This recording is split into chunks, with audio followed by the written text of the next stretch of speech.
All right, and we're back. Welcome back to another episode of the Otter Players Podcast, episode 42, where this week we're going to talk about the red line, of which there is none.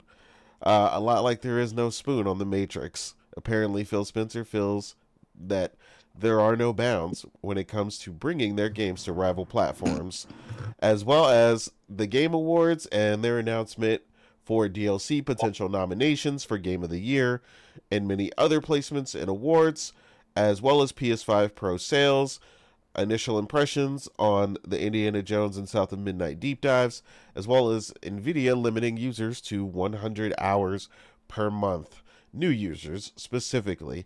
But besides all that, we'll go ahead and jump right into what we've been playing. Weeb, how are you and what have you been playing, man? I'm good, sir. I wasn't there last week, but I did listen to you guys starring Omar new one, so I enjoyed that. Thank you for your service.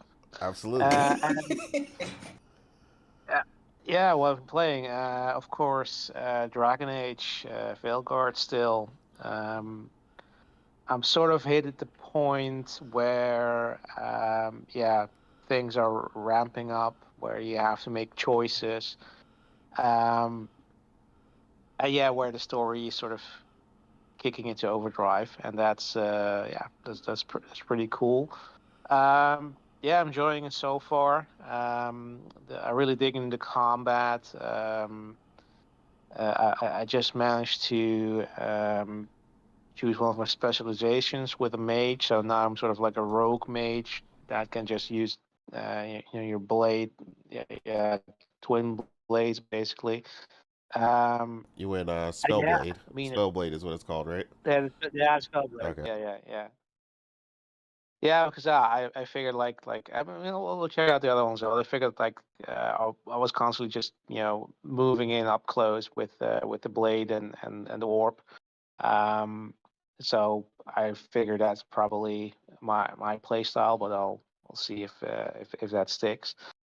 Um, yeah, I mean, yeah, what else can I say? Like, I guess like the thing is, I'm not so much bothered by the character art style, though I sometimes the enemy art style is somewhat because I seen like when I met like the first ogre, they were like pretty terrifying in previous games because that much more of the sort of a realistic style and here they look really cartoony. And that's sort of one thing that kind of that I noticed that kind of pulled me back from that because that's kind of the I mean of course the original Dragon Age games had also this sort of ridiculous blood spatter thing right where characters had like blood spatter all over them. I think it's maybe also Bethesda thing, but it's really like weird. Um, so this is much more cleaner, but I guess it's a bit too clean. Like I did enjoy sort of some of this more jankiness, and like typical Bioware characters sometimes moving out of screen and when they're turning and stuff like that. Um, but yeah, I mean it's still like a very smooth experience. It's yeah. I mean, I guess I have to see, where it goes.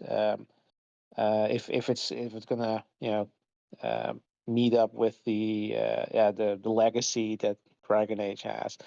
If that is let's say a worthy sequel. But yeah, so far like I said, I enjoy the gameplay. The story seems to be getting more interesting. The uh, yeah, so far I do enjoy the companions. They do have all unique personalities.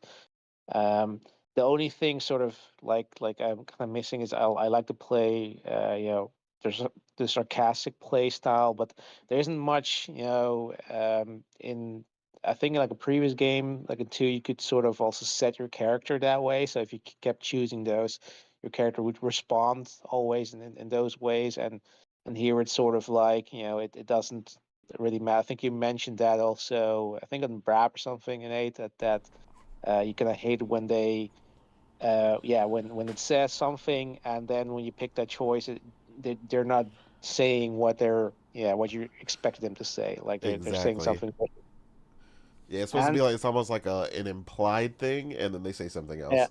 Yeah. yeah, and I mean like it.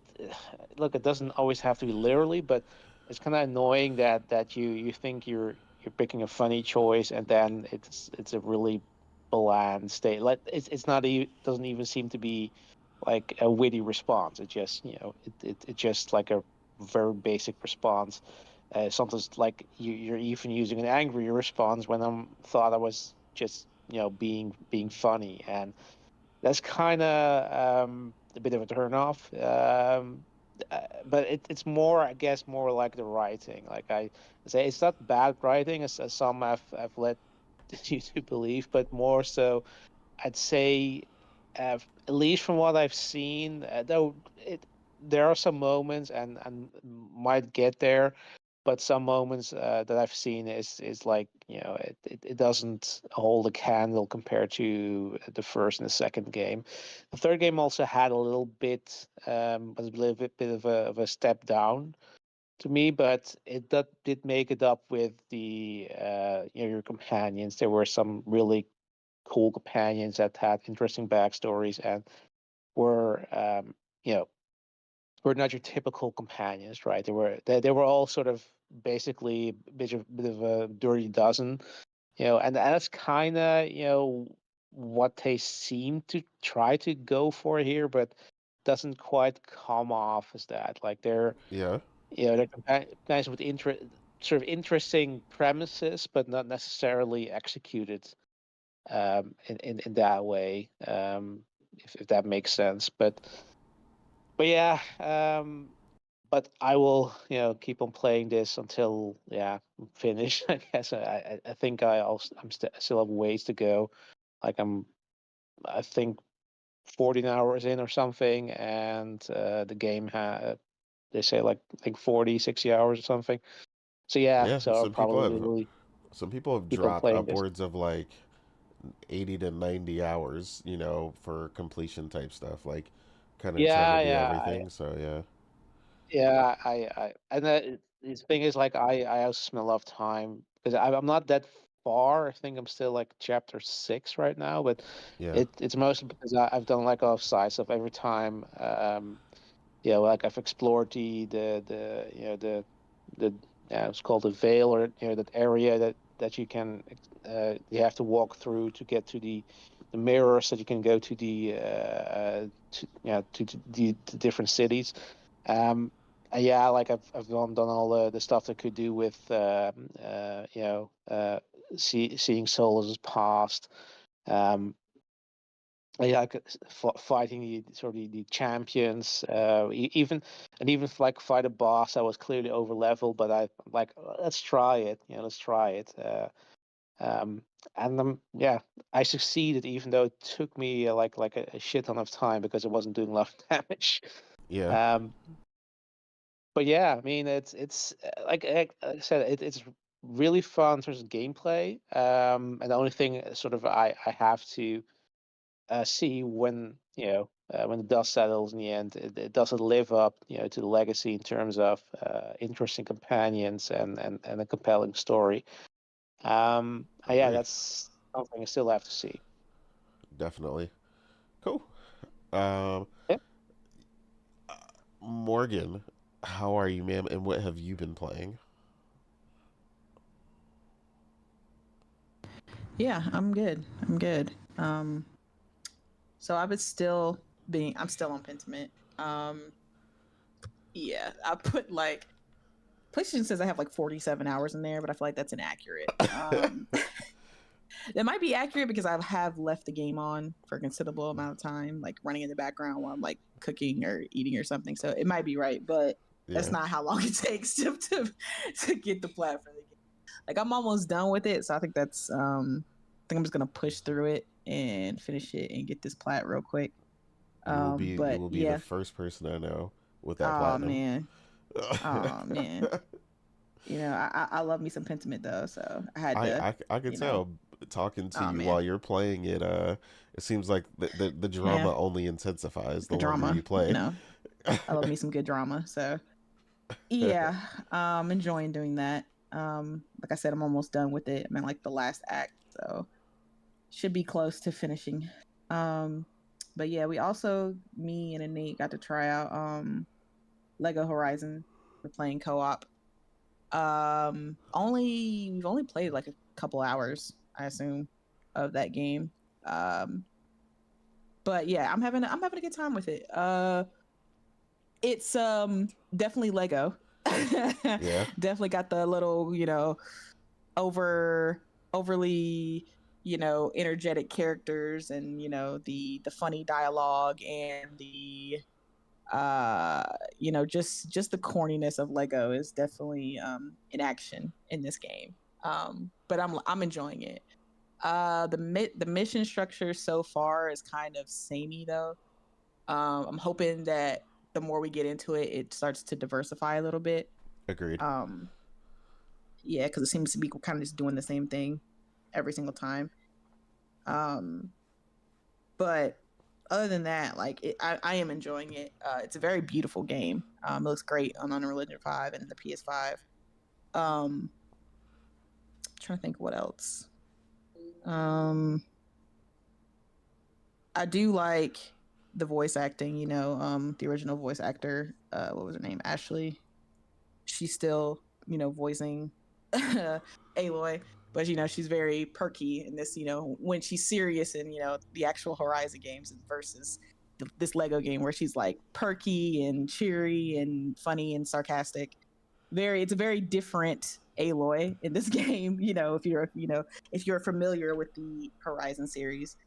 But yeah, I think it's something that kids will enjoy. It seems like a kind of game that, if your kid is not really into Horizon per se, but you want to introduce them to the Horizon series, I think this will be a cool way to do it. Fun way. And it's, even though it's a Lego game, it is kind of challenging. We died a couple times. Me and Nate playing it. The enemies can definitely swarm in this game. Yeah, I We mean had it they're not on playing. Yeah, we had it on hard. There's like 4 levels of difficulty in the game, and we had it on like the second to last one. Yeah, Um, yeah, and the enemies definitely will swarm you really quick if you. I think honestly, what makes it a little bit more difficult is the fact that if you're a Horizon vet, one of the many components that make the gameplay for Horizon fun is the fact that Aloy is agile and she's got the dodge mechanic, and she can jump out the way, she can slide, she can you know grapple and stuff now with newer games. But in this Lego game, you can't really dodge. You just kind of have to like run away or jump out the way, and it makes the gameplay and combat sort of claustrophobic because all the enemies kind of like rush at you, and they have like attacks where some of them can charge at you fast, or some of them have like bombs that they can send at you. And when there's like 10 or 15 enemies on the screen, and they're all doing their unique attacks at you all at once, the screen just becomes chaos, and it's hard to one, it's hard to see your character sometimes, and two, it's hard to get out the way because, like I said, there's no dodge mechanic, so you're just kind of having to run or jump out the way, and it doesn't always work out. So I wish there was some type of dodge mechanic in this game. um but other than that, funny, quirky. There's definitely a lot of customization in the game. It's essentially a base building type situation where the base is Mother's Heart. If you play, like I said, if you play the Horizon games, that's her home village. And after you go out on your missions and you rescue your fellow villagers who have been kidnapped by the cult, you come back to Mother's Heart and you customize it, like with different huts, different color schemes. And it's not only stuff from her, like the Horizon series, but you can customize it with stuff from other Lego series. So they have like Lego Ninjago, and they have Lego City. They have um like just different Lego IPs that you can use to customize your characters and your village.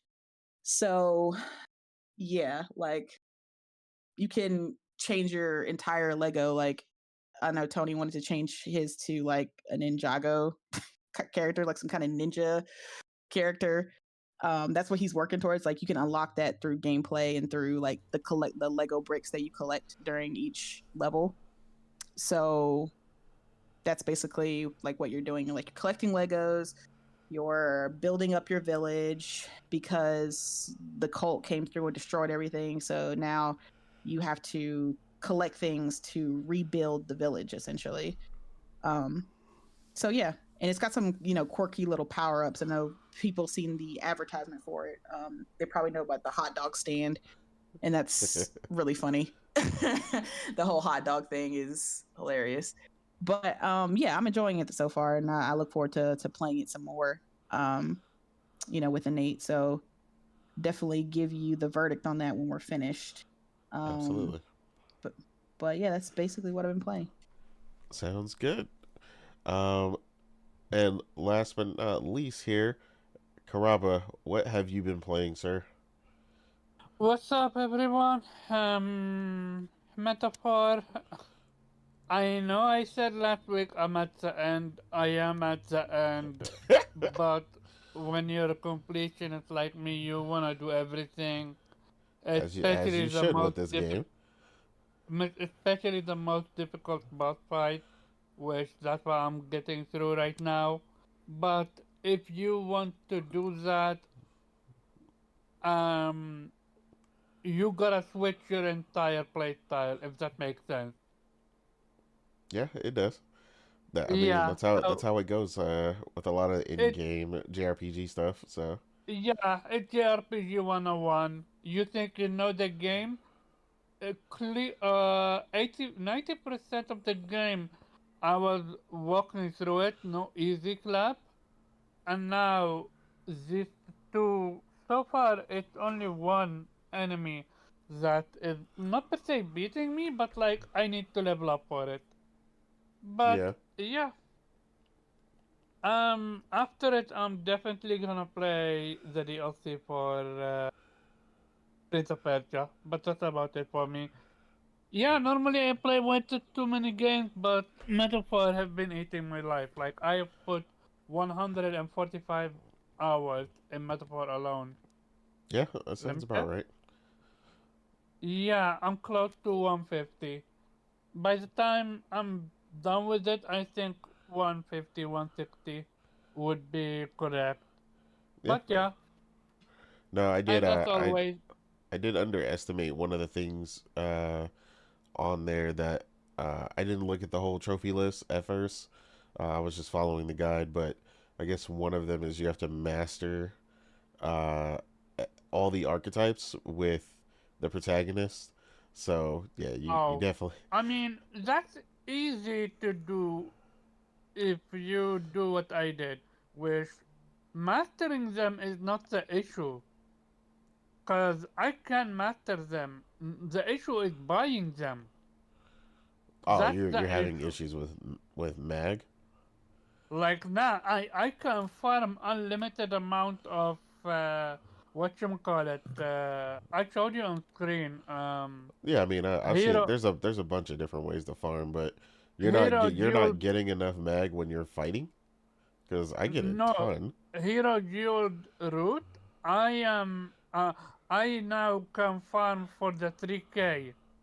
I think that's the max that you can get, unless there is a 5K one, which I haven't found. Right now, I am literally maxed. I maxed all my stuff, but the mag I am specifically at 674. Like I used to be at 1 million something, but you need not only to buy mag, you to buy archetype, you need to buy their skills, Yeah, their especially if inherited you skills. and when you have the amount of characters. I don't want to spoil it for people how many characters you get at the end. The amount of characters that you get, it it adds up eventually. Yeah, it does. So that's why. But one thing I think I'm not understanding is how MP regenerate. I don't think MP stacks. MP regen stacks.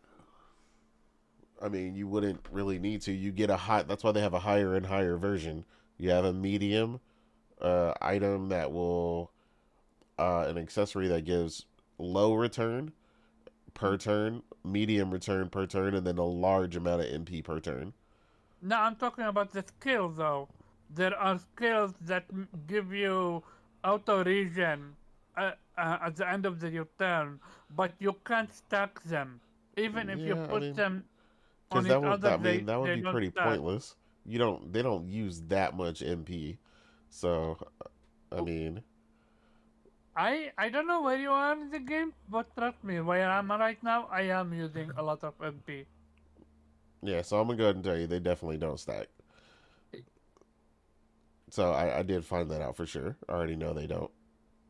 Yeah, otherwise, cause I thought big brain mode, I'm gonna put all these 3 or 4 stacking MP. I'm gonna generate close to a 150 MP per turn. Nope, I'm generating 22 maximum. I'm like, excuse you, I went out of bought this skill. Why am I not allowed to generate more? But that's metaphor for you. Gotcha. All right. But Well, yeah, it's holding your attention, week, so that's a first. I hopefully by next week I have it beat. I'm pretty sure you'll have it beaten by next Uh, week, especially I because mean, Viper is starting his second playthrough already. a second playthrough? Yes, to fight the super bosses because we're going for the platinum. Can I fight the supervisor with it? You have Oh, to. It literally states you must start a second playthrough to fight the super bosses. interesting. And okay, I will ask you about it after the show then. Yep. Um, as for myself, obviously, like Morgan stated, we started playing the Horizon Lego game, which yeah, it's a lot of fun so far. Um, like she kind of gave you guys the rundown, but yeah, I agree. Like she said, they really need that dodge mechanic. Hopefully, as it seems like we're getting kind of some emerging mechanics as we go along. We're getting some different unlocks and different add-ons that do different things. One of my favorites right now is probably the jumping fire boots. Uh, I've gotten pretty proficient at using those. So splitting up what bonuses and stuff that you're running per person definitely seems to help. Morgan got pretty proficient using the hot dog explosion guy, which was a funny mechanic. I hadn't seen any of that stuff prior to the game, so seeing all that was pretty funny for the first time. Um, then, of course, Metaphor is still on the docket. That's the plan, trying to get the platinum, um, so I can get that as my 10,000th trophy for the platinum. So trying to line that up is pretty rough right now. Trying to be very careful to not earn a bunch of other trophies in all these other games that I want to play right now because I've gotten so many games recently, and it just seems like they just keep coming out, despite it being the end of the year. I also did go back and test out a couple different games. Um, I went back and tested out Rise of the Ronin after the patch came out. It does play and look better. It holds a more stable frame rate. A lot of the jaggies and stuff like that were kind of present are gone. So that game is looking incredible on the Pro. I did also try No Man's Sky and Final Fantasy VII Rebirth. They both look really good. Currently waiting for the patch for Star Wars Outlaws because um, I know they're gonna do an overhaul and some other things that are going on with that, as well as a pro patch. So, uh, waiting on that. But yeah, those are the main things right now. I did start Romancing Saga 2, but again, like I said, I'm trying to be really careful, earning trophies for some of this stuff. And then, of course, um, I am also playing Bloomtown, which, like I said, Morgan and Karava have beat already. That game is just incredible. I get why Morgan was so enamored with that game, and basically it being calling it indie Persona, because the music and everything else going on in that game is very Persona inspired. Like the guys just did a phenomenal job. Yeah, I mean, I'm really enjoying my time with all these games at the end of the year. There's so much to play. I just don't really know how people are calling this year a light year. Um, there's nothing light about this year for myself. I still have to finish Space Marine, and then I'm also playing Dragon Age, the Veilguard on PC. I'm getting pretty decently into it. I'm probably about the same as like we was saying. The game is long. It's long. It is a has a lot of content, a lot of in depth things going on with a lot of the companions. I've seen some stuff further because Priscilla's also playing it, so I've seen her, and she's a lot further. She's been playing it probably a good 80, 90 hours now or something. Like she's been just going in and just going through each of the companion missions. Of course, famously fighting dragons, and that alone has been absolutely incredible. I can't speak enough about how ridiculously good this game looks. Um, and like we've said, plays. It's really smooth. Like I said, the gameplay feels really good at all times. Like I said, I'm still in disbelief that uh, when I typically choose a mage in RPGs, that is the one thing that is just the funniest thing to me, is that I like every class except the mage in this game. Uh, but everybody else seems to be playing a mage, which is just ironic how that worked out. But I think that's all I'm playing. I don't. There's so many games. Like I have like 3 games next to me that are like in the wrapper, like still, You're including juggling through 10 games from the sound of it. yeah, like we picked up the Zelda Echoes of Wisdom, and I also picked up Mario Luigi Brothership, and I haven't even opened that. And I picked up Sonic Frontier because it was $17.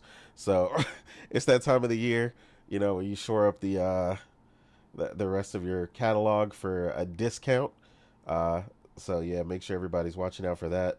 As I like to call it Black Month now instead of Black Friday, since the sales seem to just happen the entire time. And but yeah, I think that's most of what I'm playing. Question, do you need to play Roman Saga 1 to understand 2? To play, wait, did you play what? Romancing Saga 1 to No, understand 2. no, it's not like that. It's a completely compartmentalized story. Okay, kinda like Final Fantasy. I got you. Yeah, despite the two, you don't actually need to play it. Yeah, it's all its own story and stuff like that. So no, but yeah, that gameplay and stuff that's a whole nother thing. Whew, so much to get into, man. I don't know, man. I'm having a ball this year. A lot of people are dubbing this year the year of the RPG, and as everybody who knows me knows, I'm all about my RPGs. So I'm not mad at that. I know people say this year, but honestly, I think next year is looking pretty heavy for RPGs too. If everything that is supposed to come out comes out, because that's always the thing we have to contend with as gamers, like what is actually going to make it. Um, but yeah, next year is starting off pretty heavy for RPGs as well. But besides that, we're going to jump into our first topic, which of course people have probably seen it on the timeline. It's a discussion. Some of these tweets are pretty funny. Uh, I know I've seen one that stated this was an excuse for the Game Awards to nominate Shadow of the Erd Tree for Game of the Year, but you had them release a statement stating that DLC expansion packs, remakes, and remasters eligible with a question mark. The Game Awards released a statement saying the Game Awards aims to recognize the best creative and technical work each year irrespective of the format of that content's release. Expansion packs, new game seasons, DLCs, remakes, and remasters are eligible in all categories. If the jury deems the new creative and technical work to be worthy of a nomination, factors such as the newness of the content and its price/value should be taken into consideration. So, as many know, there's been a big question all year from a bunch of, Souls fans specifically. With Shadow of the Erdtree, they were going crazy. They were like, "This game changed my life," and then I love this DLC, and then people were like, "I hate this DLC," but regardless, the DLC did really well. A lot of people went crazy over it, as Souls fans typically do.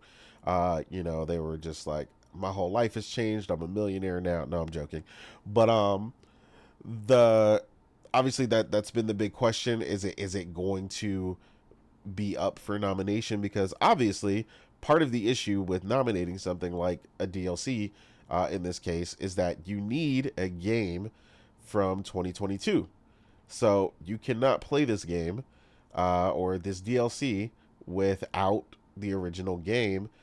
So the question was, whether or not it would be, nominated, or would it fall under a DLC and or ongoing support area. I'm curious what people think in the chat, whether they think it should be allowed to be nominated. I normally don't go first, but I mean, I'm already on it. So personally, I don't think it should be nominated. I am not a fan at all of that. To me, I think it is just being, I don't know, it just seems like they're just kind of destroying the idea of what it means to come out within that year. To me, the game of the year is a game that released that year. Like, we start blurring the lines and getting crazy. Like, it's just going to be weird. And then, like, you're taking away, a shot for games that are a complete work, are a complete game, that does not depend on something that came out in another year. And, that should be reserved for games that come out that year, full on. Because there have been other amazing DLCs. Plenty of us are aware of Blood and Wine from The Witcher. And then not too long ago, we had the expansion for Cyberpunk 2077. And then a lot of people also mentioned the expansion for Xenoblade Chronicles, which was massive. People went crazy over that.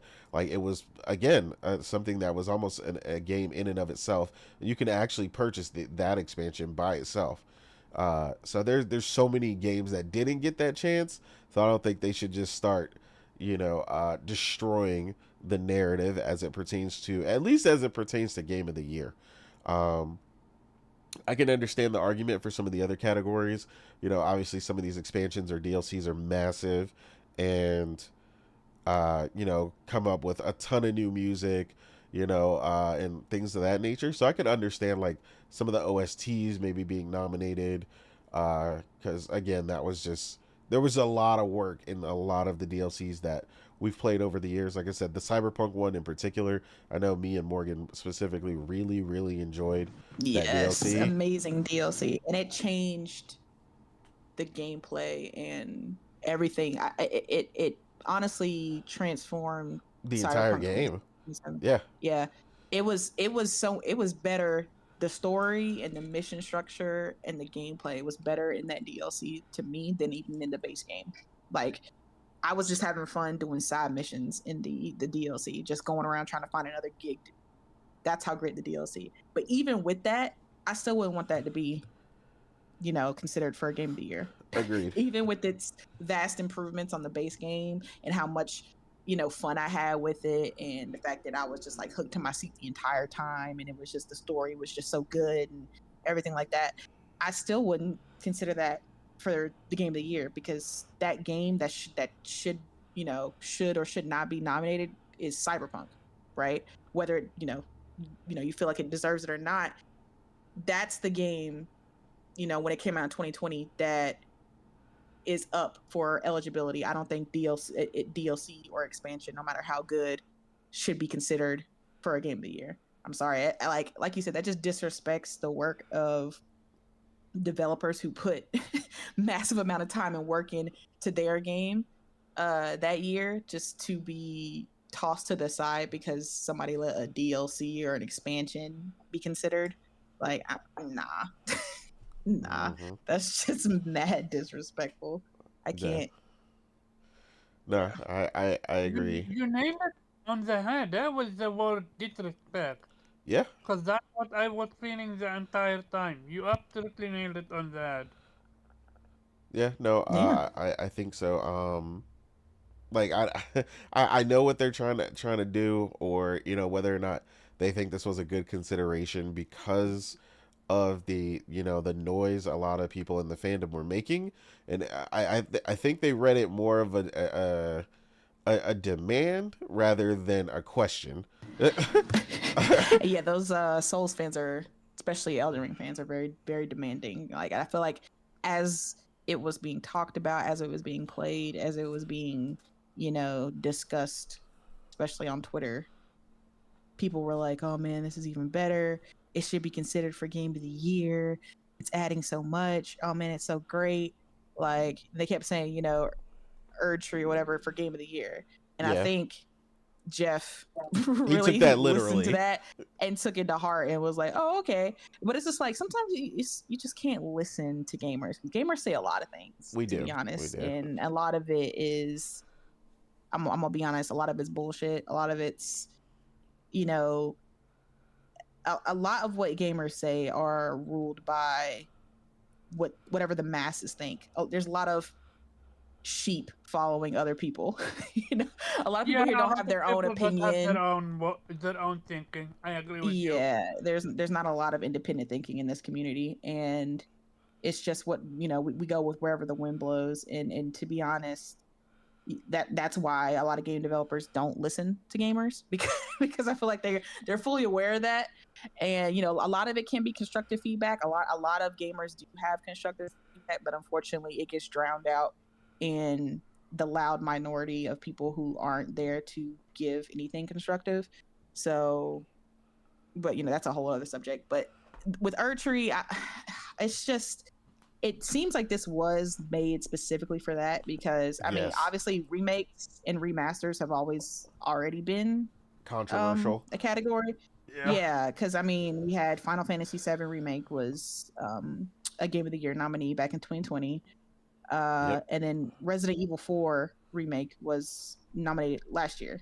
And it's like, I don't have really a problem with that, as long as they do something different and worthy enough to be considered. Like, if it's just like a one for one, like Last of Us Part 1, then no.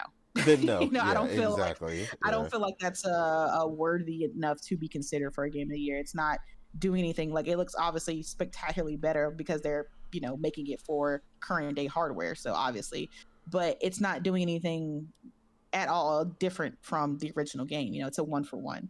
But with remake, it being different, it's being obviously the game was being broke down into 3 different games. It's doing stuff different. I might not necessarily like it, but it's doing something different at least. And with Resident Evil remakes, at least they're trying to kind of do things different and with gameplay and story sometimes. So I get that, but I think the DLC and expansion thing is just going too far. And it's definitely the fact that BG looked it up and it wasn't a part of the eligibility last year, and it wasn't even on the website the day before they said it. So they literally just added it. Like, they literally just added it. So the timing just seems like because obviously they just announced earlier this week that, hey, nominations are coming on Monday. Yeah. So it just seems kind of weird that right after they said the nominations are about to be voted on, that, oh, by the way, DLCs and expansions are eligible. Like, like, it just seems that that's something where it can have its own category. I feel like that's I agree. deserving of a category. Best DLC, best expansion, best. I mean, they kind of have that with best ongoing game, but I think that's more of for live service games. Yeah, I agree. I But think they're enough to be separated. Best DLC that and is then that best because ongoing. there's amazing DLCs out there that add a lot to a base game, and in some cases improve on a base game. So I think that is a great category to add, and have its own little awards. But to try to be like, oh, in the 6 eligible games of the year, we're gonna let DLCs and expansions kind of slide in there and be eligible for being the best game of the year. Like, it's not even a game; it's a DLC. It's a expansion that requires the base game in order to play it in the first place. So it's Exactly. not its own separate entity. Like, you need to own the base game in order to play it. I'm just not a fan of it. And hopefully, with reviewers like Gene Park has aired out his opinion about it. Like, he loved Erdtree, he respects it, he's a big Elden Ring fan, but he's not voting for it for a Game of the Year nominee. Yeah. And hopefully a lot of journalists take notes on that, and they're just like, yeah, we respect it, it was great, but there's definitely other games out there, new games, full games, standalone games that deserve their own, that deserve this spot over that game. Exactly. But it's like, well, no matter what you do, because you already know if it's not up there, that the Elden Ring / Souls fans are gonna riot. Well, I mean, they ain't got like, no choice, because like he said, it's the highest rated thing of the year. I don't understand. Everybody was talking. Why is it not up there? It's just gonna be a whole thing. It's like, you're damned if you do, you're damned if you don't. Like, it's. I mean, I agree with Hero Down Under, though. He said it sets a bad precedence, right? Like, look, it really does. Like, we all got that DLC, right? We all have experienced that amazing DLC. Like, we just talked about plenty of them, right? Crow in the chat, he mentioned Iceborne, that famously did a ton of changes and revamped a ton of stuff and played way better than the original for Monster Hunter Worlds. So again, like, there's so many that has done it, and this isn't new, right? DLC and expansions famously for PC have been changing the game for years, but there's definitely differences, right? Like something that a lot that of game people you are like. not used to. Which game? No Man's Sky. Like, every 6 or 7 months they have a brand new DLC and expansion that everybody loves, and obviously they're giving it out for free. Yeah. And I think that's what it wins. It usually wins for best ongoing game. Yeah, that's what Crow was asking in the chat. He's asking, does it get nominated? Does it count as DLC? And I told him it usually goes in ongoing, because they just repeatedly update the game. There's been several updates in a single year, even. So yeah, they just put it in ongoing rather than DLC, since it's not like that. DLC is kind of like a compartmentalized thing, and this is just continuously updating the core of the game and expanding it. Yeah. So yeah, it's more so ongoing. Also, Final Fantasy 14. Yeah, I think that was nominated. Was it last year? Yeah, that's been nominated as well, and that goes into ongoing, because again, it's another live game. So yeah, I mean, I feel like there's a pretty solid distinction there between those for them to have their individual categories, and then. But like I said, I mean, this isn't new, right? Like, people are saying, like, well, because, and I don't dispute this, right? That Erdtree was so big, it feels like a new game. I was like, lots of DLC feels like that, though. Like I said, the DLC, like you just stated, for Cyberpunk changes it was huge. The entire game. Like, I really don't think people get how much it changed that game. It changed it. Like, the way the mission structure was set up in the core game, I liked it. It was cool, but the mission structure set up in the DLC for Cyberpunk was phenomenal. Like, it was so good that I was playing side missions and having like the best, like the side missions in the DLC were more fun in some cases, in a lot of cases, than the main missions in the base game for me. I was just having a blast. Like, what was it, Dogtown? It was just that whole area was fantastic. It was well done. It was well thought out. The gameplay was great. the way the NPCs interacted with you was exactly how I wanted it, or I thought it would be in the base game. Like, they were a lot more realistic. They reacted the way that I thought they were going to react, more, kind of GTA like, where it's like that pinch of realism to them, where they react and they respond in the correct type of manner. It elevated Cyberpunk in a way that I was just like, yes, this is how it should have been. Like, this was the game that I was looking forward to playing. Like, the base game was good. Like, I had a fantastic time with it, but the expansion and the DLC was phenomenal. But even like I say, even with that, I still wouldn't want it to be considered for Game of the Year. Like, it's just I still no. wouldn't. Yeah, I still like, wouldn't want that. Yeah, and no. it changed the core gameplay because we had to redo our characters. You had to redo the way the mods worked on you. They revamped like literally everything. And like I said, like I still wouldn't want that. And I love that game. Like Cyberpunk is one of my favorite games of all time at this point. And I still wouldn't want that. So I had my bae Idris Elba on there and everything, but still, even though I love Idris, okay, and he did a great job at the game, still no. Exactly. Weeb, what are you feeling about this? Yay or nay? Nay. Yeah. You're not feeling the DLC inclusion? I mean, if we're gonna do that, then we have to retroactively do that for every fucking DLC. Yeah, exactly. Yep. I said the same thing. I was like, there's so many DLCs that came out before, and like all of a sudden this year we're just gonna switch it up. Like, nah, I'm good on that. Yeah, definitely. I agree. They need their own category for it. But yeah, like, so people. This feels like From Soft nepotism, you know? Yeah.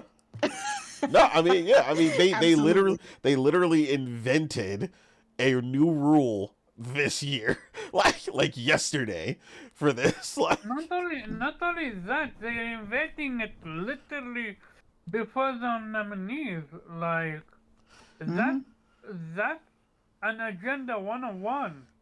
Like, oh yeah, reviewers, by the way, when you're making your considerations for Game of the Year, just know DLCs and expansions are they're eligible. All right. And I see some talks, on the Bird app saying that this is a thing to help out Sony, and I was just laughing because I'm just like, one, like we said, remakes and remasters have always been eligible. That's not a new thing.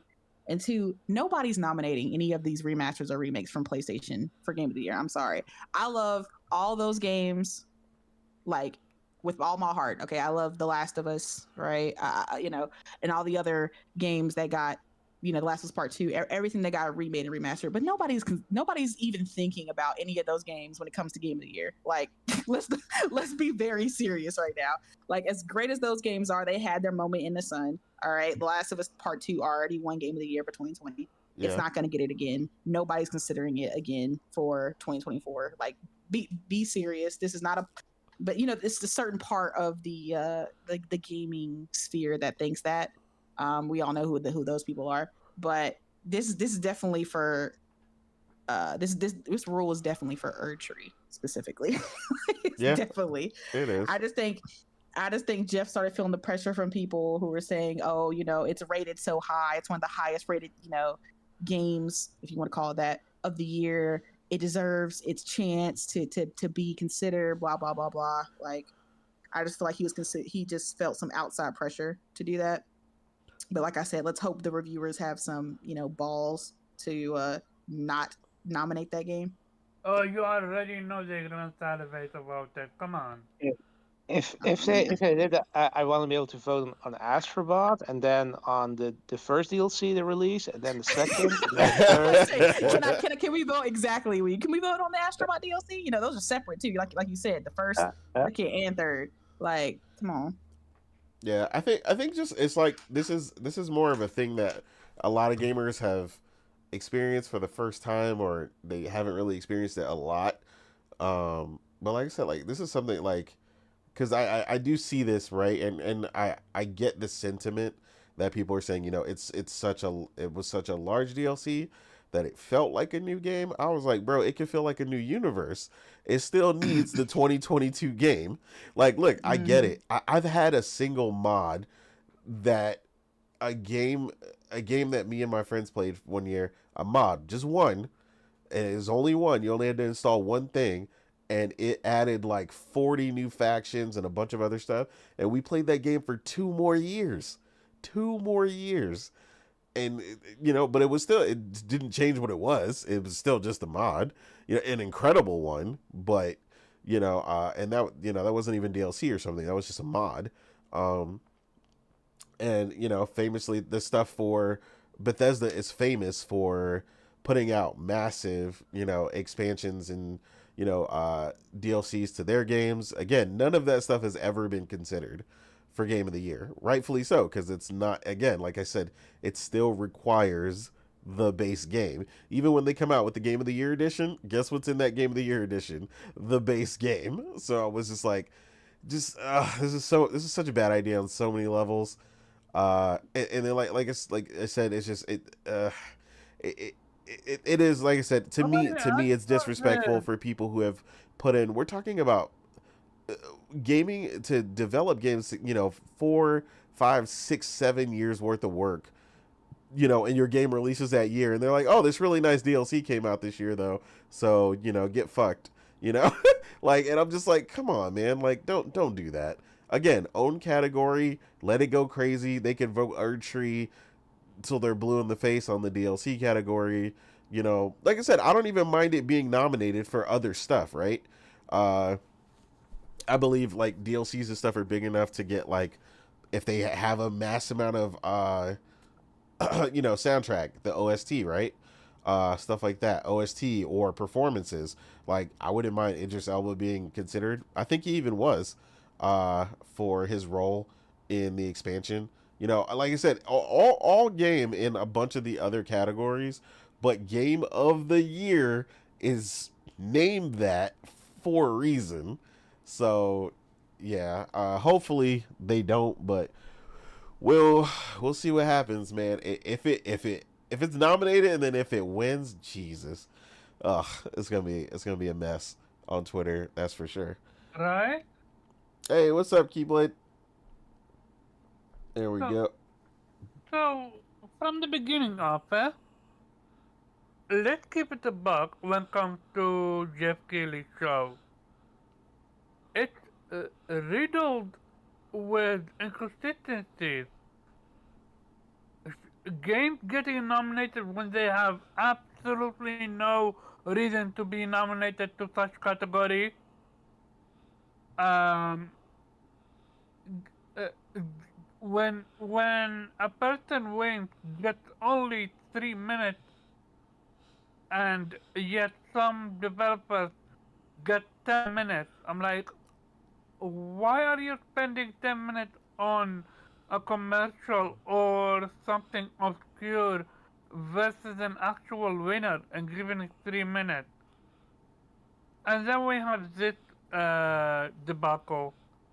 Um, everyone that I've spoken to, I've spoken to a few now right now, and we all agree, have it its own category. Why must it be nominated to Game of the Year? Like, that's such a level of disrespect. It's not even funny.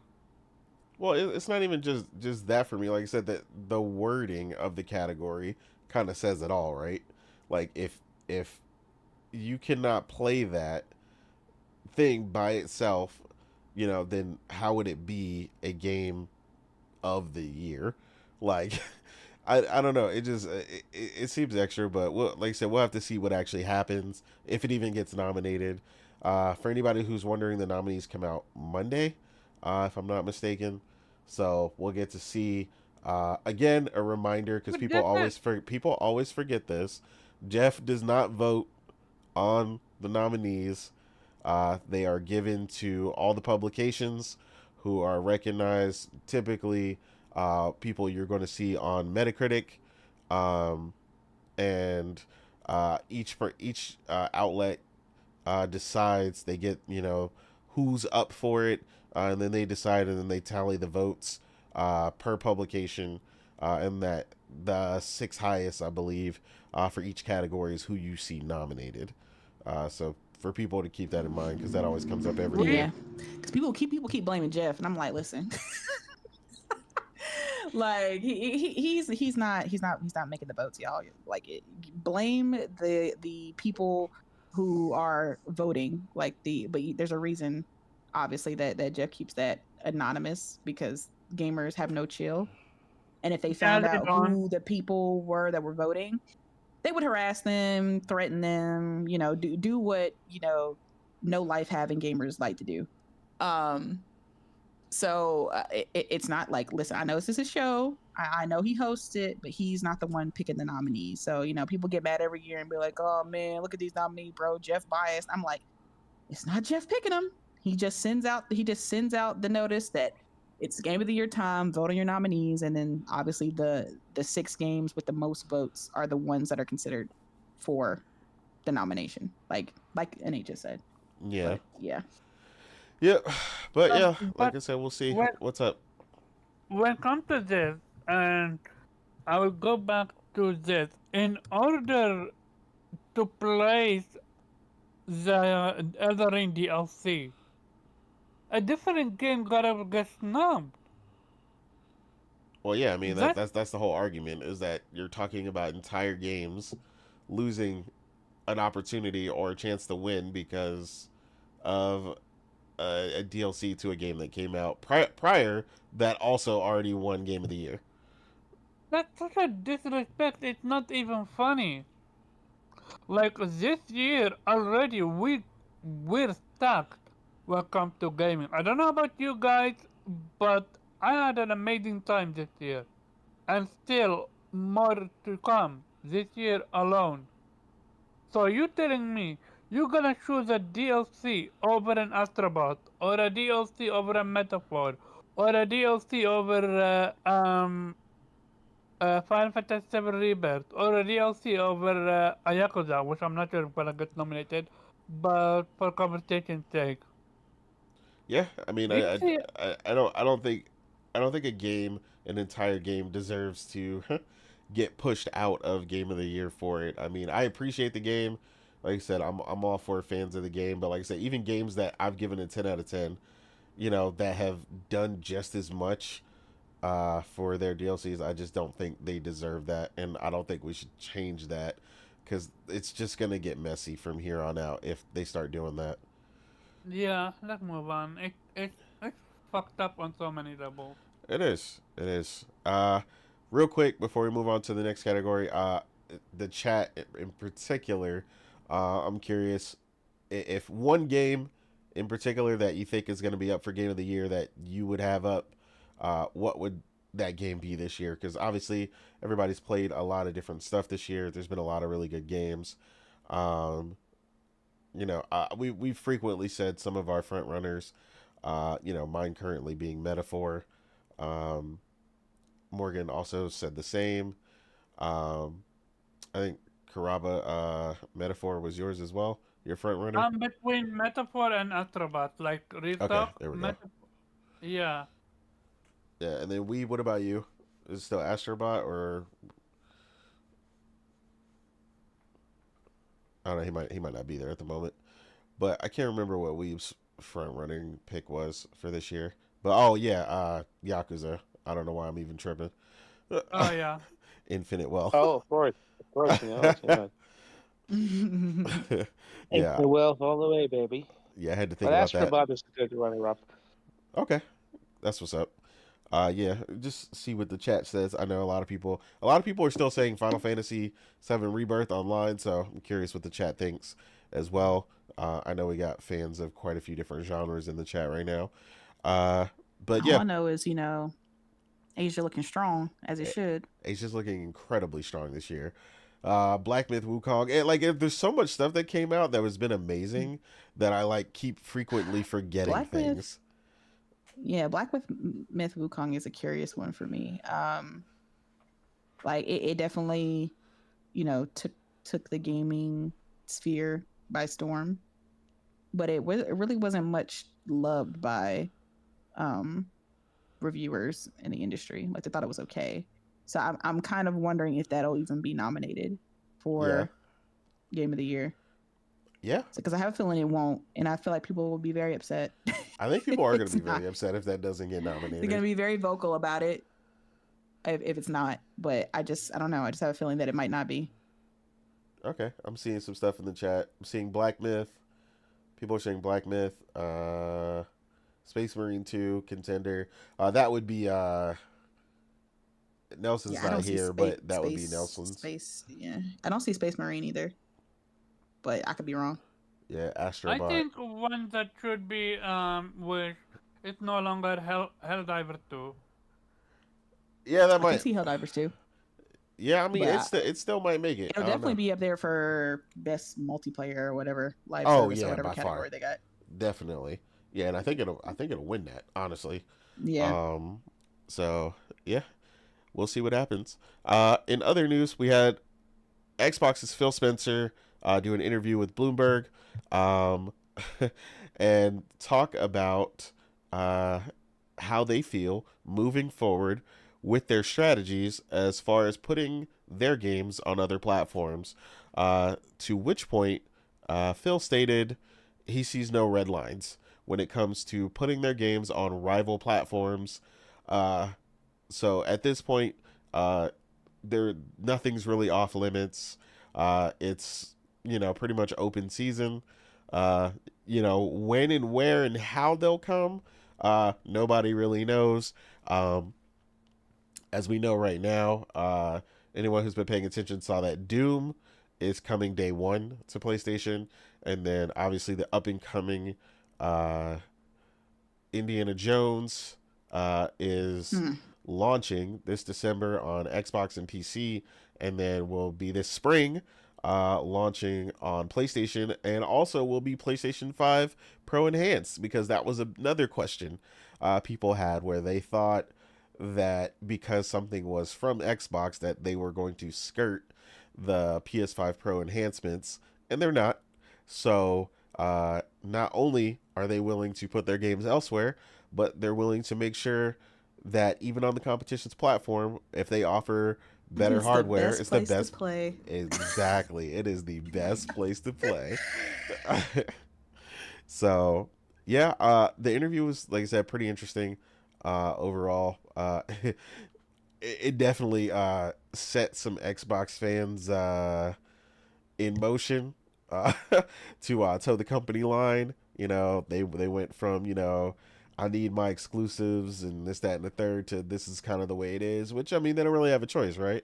The company's doing what they're doing, and these series of fortunate or unfortunate events have led to this based on the choices that Xbox has made over the years, especially this time. Personally, I would say you could trace back what led to this. This current state of Xbox would definitely be, if you ask me, when they first went day and date on PC. And a lot of people definitely agree with that, despite, some people saying they don't think it was a factor, or, this, that, and the third, as to the current state. But, people will say that, and then they'll say otherwise in other instances. But I definitely think that's a big factor in what's going on here, where you're seeing this, as I've stated in prior shows, the Microsoft 365 approach, where, put it everywhere. And it worked for them and made them a lot of money. And that's really what this is about. We told people, when those acquisitions went out and they spent $70 billion plus and $7 billion prior to that, somebody got to pay that bill. And we've seen the consequences of those acquisitions, between layoffs, a current strike happening right now at Bethesda, the first gaming union, and many other consequences. So, yeah, it's interesting to see them just finally come out and say it, stop the PR doublespeak, and just let people know, hey, this is what it is, and this is what it's going to be going forward. Morgan, what are you feeling after after this Phil Spencer famous interview where he looked drained for life. Yeah, I mean, that this is why I tell Xbox fans not to celebrate too hard when something they perceive as a PlayStation L, Xbox W comes around, because I'm just like, Xbox always trips on over themselves, so you might as well just pump your brakes a little bit, because they're gonna say something that's gonna piss you off in like a week. And lo and behold, they did. And it's like, it's surprising, but it's not really. We've been hearing for a while now that, essentially it's kind of definitively started off with the 4 games coming to PlayStation, right? Hi-Fi Rush, Pentiment, Grounded, and Sea of Thieves. Phil had that roundtable meeting where he, Sarah, and Matt Booty all came together, and they assured the Xbox community that it was just 4 games, right? This isn't setting a precedent for anything. It's just, we're doing some experiments. We're trying to see, we have specific reasons why we're doing these specific games, and if you're a PlayStation player, don't take this as a sign that these games or more games are going to come to your platform. Yada yada yada. They'll just PR bullshit essentially. And anybody with a brain knew that it was going to be more than 4 games, right? They said it was going to be 4. It was just the 4, and he specifically said it wasn't Indiana Jones or Starfield. And then we see how that turned out. Indiana Jones is as soon as they announced the date for Indiana Jones, they also gave the release time for it on PS5. So, it begs the question of like, what exactly is going on at Xbox? Like, it seems that there are 2 different mindsets going on. Like, the ones that want to keep exclusives, and keep the platform enticing, by having exclusives, and then the side that wants to, no, we don't want to have exclusives. We just care about, making Xbox an entity more than a platform, right? We want it to be like this ad essentially, right? Everything is an Xbox, and that just screams Microsoft to me. Like, because this is Microsoft's whole philosophy, right?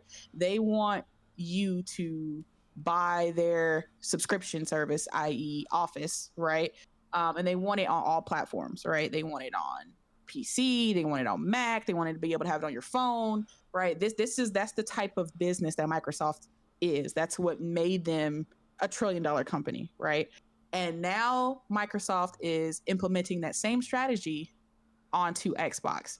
And unfortunately, Xbox became, a driving force. I don't want to say a driving force, but they became more known to Microsoft ever since, the Activision deal, right? You spend billions of dollars on something, right? Now your division is going to have a spotlight on it, right? Microsoft essentially loaned Xbox these billions of dollars to buy a whole publisher, right? So now you're going to have to do things Microsoft's way, right? And Microsoft's way is, we want everything on every platform, because that's how they run their business.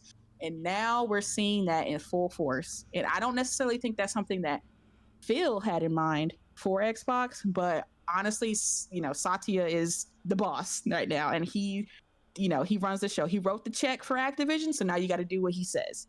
And unfortunately, this is what it is. And now we went, like I said, from February, we went to just 4 games, to now November, he's saying there's no red line. Essentially, anything and everything is up for grabs when it comes to porting to PlayStation. He even went out of his way, right? Not even asked. He wasn't even asked about Halo specifically, but he went out of his way to mention Halo and say, well, it's kind of too early to know whether or not Halo is coming to PlayStation, which tells me 2 things. Obviously, one being, Halo is, still early in development, which we already knew from like the talks of 343 being now changed to Halo Studios, and them talking about using Unreal Engine 5 now and all that kind of stuff. But 2, the fact that he's even mentioning it, it makes me think they're leaning more to the possibility, a high possibility, that Halo is in fact coming to PlayStation. we've been hearing rumors about that. Obviously, we've also been hearing rumors about a Gears collection remake or remaster that's could be possibly coming to PlayStation, and it would make sense, why the next Gears E-Day is kind of essentially the beginning of the Gears series. Is going back to the beginning with Marcus Phoenix and everything. The It would irony. make sense. It would make sense why they're doing that if they plan on putting this on PlayStation, right? Because we're at this point in the Gears series, they're on Gears 5, right? So if you've been with PlayStation, you've been a PlayStation fan and you've been on the PlayStation platform your entire life, or if you just never played Gears, you wouldn't know about the Gears story at the fifth game. So now with this next Gears, they're going back to the beginning with Marcus Phoenix, E-Day, when everything went down with Gears. That would make sense to put on the PlayStation platform, the story from the beginning. So I mean, a lot of Xbox fans were in denial about this happening, right? They were like, some people believe the fact that it was just 4 games, So like I said, this was surprising for some because they really thought it was just going to be the 4. Oh, it's just going to kind of be the live service games, or the games that are not doing so well. But then again, like I said, afterwards, then they announced that Indy was coming, and then we're like, well, maybe that's because Disney. And then we got Phil right now blatantly saying not everything is coming, but everything has a possibility to. Like, they don't see anything as sacred, right? Halo's not sacred. Like the holy trinity of Xbox, Halo, Gears, and Forza, right? None of those games are sacred. None of those games have the no, we can't, or what he said, thou shall not on them, right? So it's funny, but it's sad, to be honest, because this is just another step towards what is seemingly Xbox becoming a third-party publisher. Now, I know people are going to say, they're going to be like, well, Xbox has already announced that they're doing more consoles, right? They're working on their next console, and they're going to keep making consoles. And I'm like, sure, they're going to keep making them as long as they make money, as long as they get a certain amount of sales on them. But do you think that those sales are going to continue to go up or go down with the announcement that their games are coming to more and more platforms?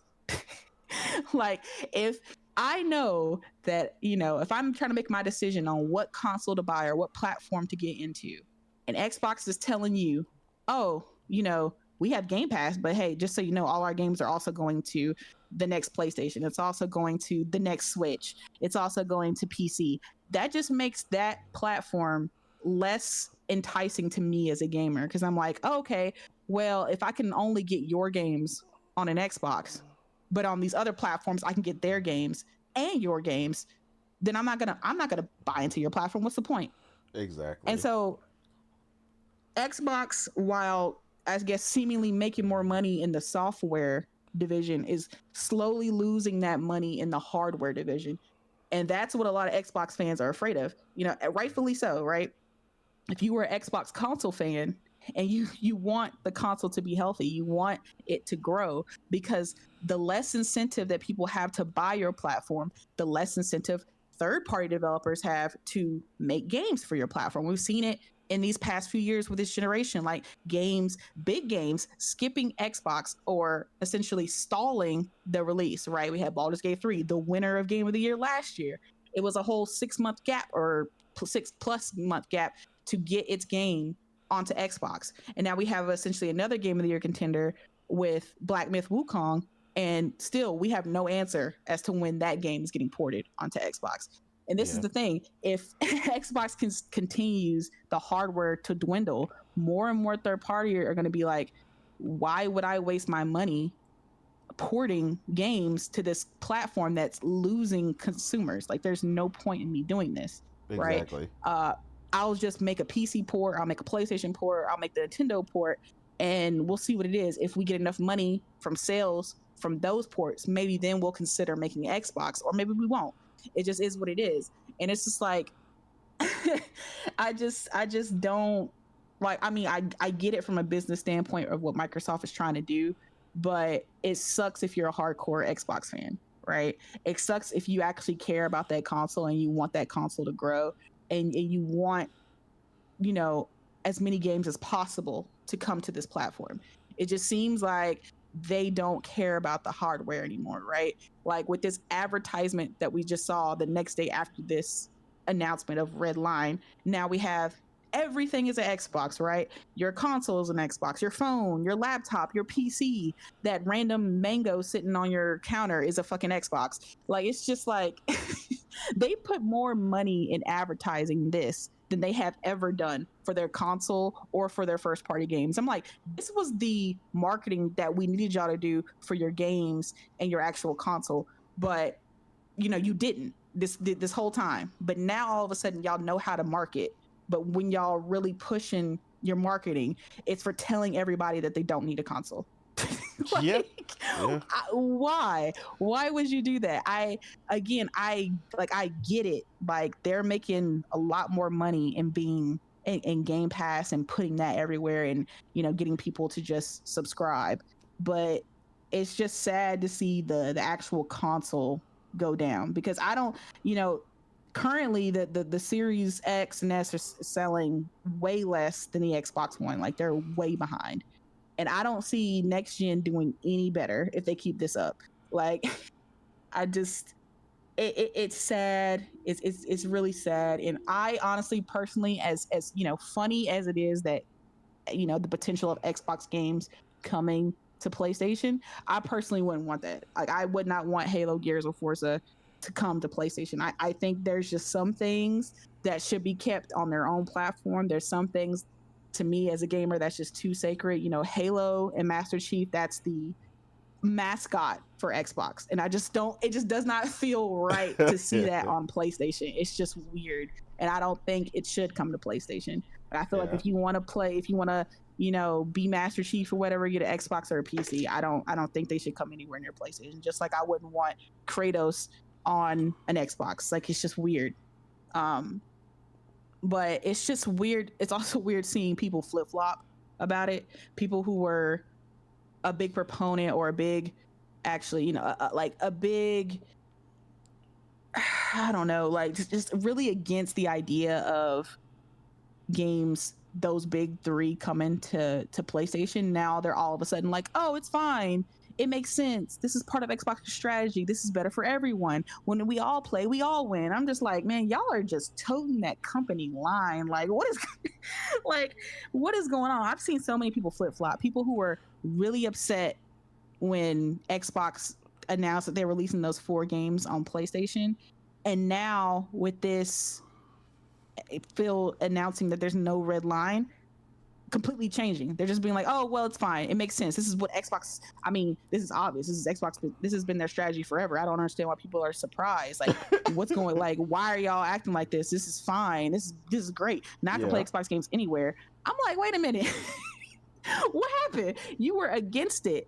And now all of a sudden it's, oh, you guys are surprised.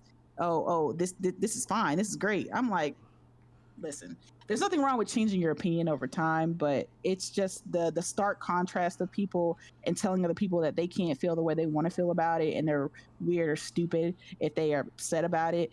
It's just like, I don't know. It's just Xbox. A lot of Xbox fans are eating a lot of copium right now, and they're trying to be okay with that. But the moment that Xbox announces Halo for PlayStation, I guarantee you most of these dudes are gonna lose it. They're gonna lose it. Like, oh, it's over. Like, You're asking for chaos right now. Yeah, it's over. Yeah, and it's a lot of dudes that are pretending like they're okay with this and they don't have any issue with it. But if you care about the health of the console, I don't care what these dudes say. A lot of these guys are PC dudes who try to pretend like they're Xbox guys, and they have interest. They have an interest in Xbox, and they're Xbox fans. No, you're not. You're PC dudes infiltrating the Xbox fan base and trying to tell them how they should feel. Oh, you should be happy about this. You should be cool. It's fine. This is what's best for gamers. This is what's best for everyone. We should all want to play all games on all platforms. Listen, PC dudes have their own agendas. Okay, their agenda is to get everybody else's games on their platform. So they're gonna say whatever they gotta say. to get you to believe that these moves are okay, right? It's the same reason they are so obsessed with the PS5 Pro. Like, why, if you have a PC, should you give two fucks about the PS5 Pro?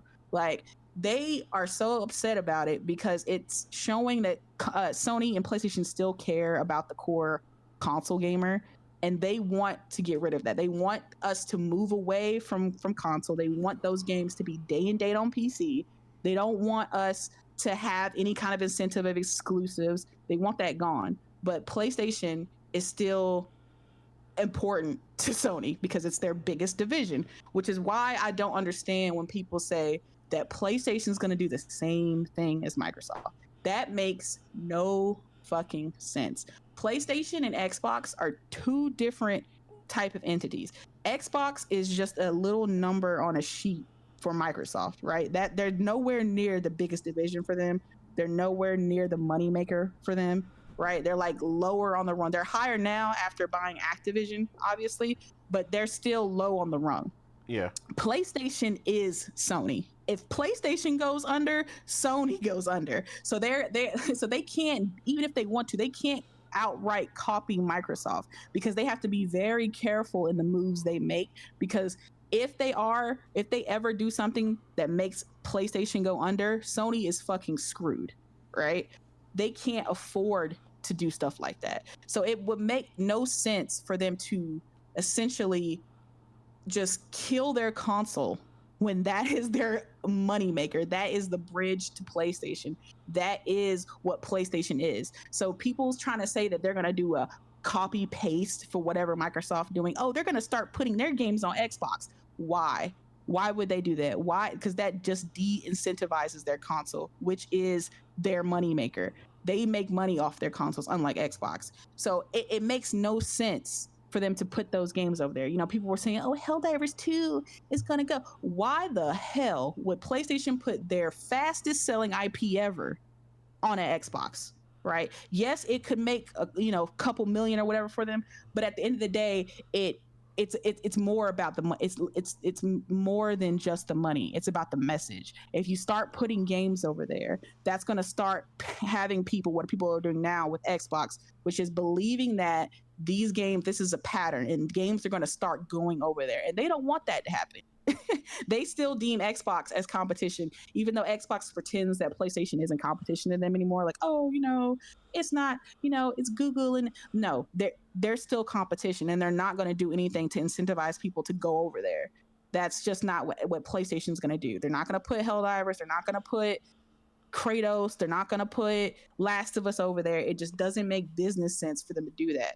Their console is still king, right? Their console is still their moneymaker. PlayStation is Sony, and they cannot afford to do the moves that Xbox is doing. They can't. It's just simple as that. They have completely different strategies, and PlayStation strategy works for them. The reason Xbox did their strategy is not because what I hear people say all the time, oh, Xbox is just ahead of the path. Xbox just saw the future of gaming. No, they didn't. Xbox pivoted because they sucked at what they do. They couldn't sell hardware for shit. They couldn't sell software for shit. So unfortunately for them, they had to pivot and be like, okay, we're just going to offer a subscription service to get people to buy our games. And since our fucking fans aren't buying our games, we're going to have to put them day and date on PC. That's what happened. That's the real reason why they pivoted. It's not because they saw the future and knew the future of gaming. No, it's because they had no choice unless Xbox was just going to, they were on the verge of being erased off of Microsoft. They had no choice but to pivot. Yeah, so I don't know why people keep trying them to act like they're the prophets who saw the future of gaming. No, they're not. Okay, because they're the only one out of the big three doing this, and they're in last place. But for some reason, everybody feels like third place losers are the ones influencing everybody else. I don't understand this mentality. No, because I'm sick of it. Because people keep just spouting bullshit, and it doesn't make any sense. And it's like they think, oh, just because they're both video game companies, they're both going to do the same thing. Like, no, one is actually doing what they're supposed to do for their consumers. They're selling their console. They're getting these exclusives, And people get mad all the time because PlayStation has time exclusives and they're money adding. Listen, their job is to incentivize and make the platform that I bought into enticing, and they're doing that for me. So I'm a happy customer. Yeah, they took it away from somebody. Okay, but they got it for me. So why I'm not about to be mad? Facts. a lot of the games that they quote unquote money had it were because these developers or publishers didn't have enough money to get the game done. I.e. Stellar Blade, right? It without PlayStation coming in and funding that game would have not have gotten finished. They said they ran out of money, right? They had no choice. They ran out of money, and the game was going to be just put on the shelf. PlayStation came in. They saw they were out. They funded the game, and look, we got an amazing game. One of my game of the year, Stellar Blade. Absolutely love that game. Absolutely. And then we got Black Myth Wukong, a game that China's just now finally breaking out into the world sphere of gaming, right? And it's their first swing, and it was a big fucking hit. And half of that was thanks to PlayStation. PlayStation went out there, made sure they had what they needed, and now PlayStation secured it, and they're selling PS5's hand over foot over there because of it. So PlayStation's doing what they're supposed to be doing. All right, you need to get on Xbox for not securing it. People have a problem with the money hiding until Xbox does it, because nobody cries about the fact that Xbox has Stalker 2, right? There's nobody upset about that, and I'm not upset about it either, because I know they went out of their way. Stalker, the people at the Stalker team were having issues. Obviously, there's a war going on over there. There's so much going on with that team, and they went over there and they helped them. They gave them money to make the game, so it makes sense. Like, I don't have a problem with that, but people only have a problem with it when it's PlayStation, right? It's just, again, I'm sorry, I'm going to a rant, but this whole thing is just hopefully a wake-up call to these dudes now, that when it comes to next generation, I hope you make an informative decision about where you plan on putting their money. I see a lot of them are starting to jump to PC, which is a smart idea, I think.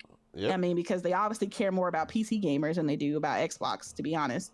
So, I just, even with the hardware that they confirmed is coming next generation, me personally, I would not invest my money into Xbox hardware. They've done nothing to incentivize me to own it, right? The way I play Xbox games is through GeForce Now. Amazing subscription service. I get everything day one, and at a better fidelity and frame rate. So it's great for me, and I only have to pay for PC Game Pass, which is the cheaper Game Pass. So yeah, I just don't see an incentive to invest in an Xbox, going on from this generation. Going forward. Yeah, it's just, Phil Spencer's essentially put the nail in the coffin when he said there's no red line. So everybody now, every time Xbox releases a game or gives a release date for a game, all people are going to focus on now is, okay, so when does it come to PlayStation? Yep. Like, you have popped the balloon and deflated any kind of excitement for any first party Xbox game, because the only thing people are going to be thinking about when they announce games from now on is, okay, when's the PlayStation port coming? Yeah. Okay, cool. That would look great on my PlayStation. Oh man, that's gonna run great on my PS5 Pro. That's the only thing people are wondering now, which is making me wonder. Like, I feel like Blade's definitely coming to PlayStation, but I don't know, man. It's a sad day. It's a sad day, like for Xbox console fans.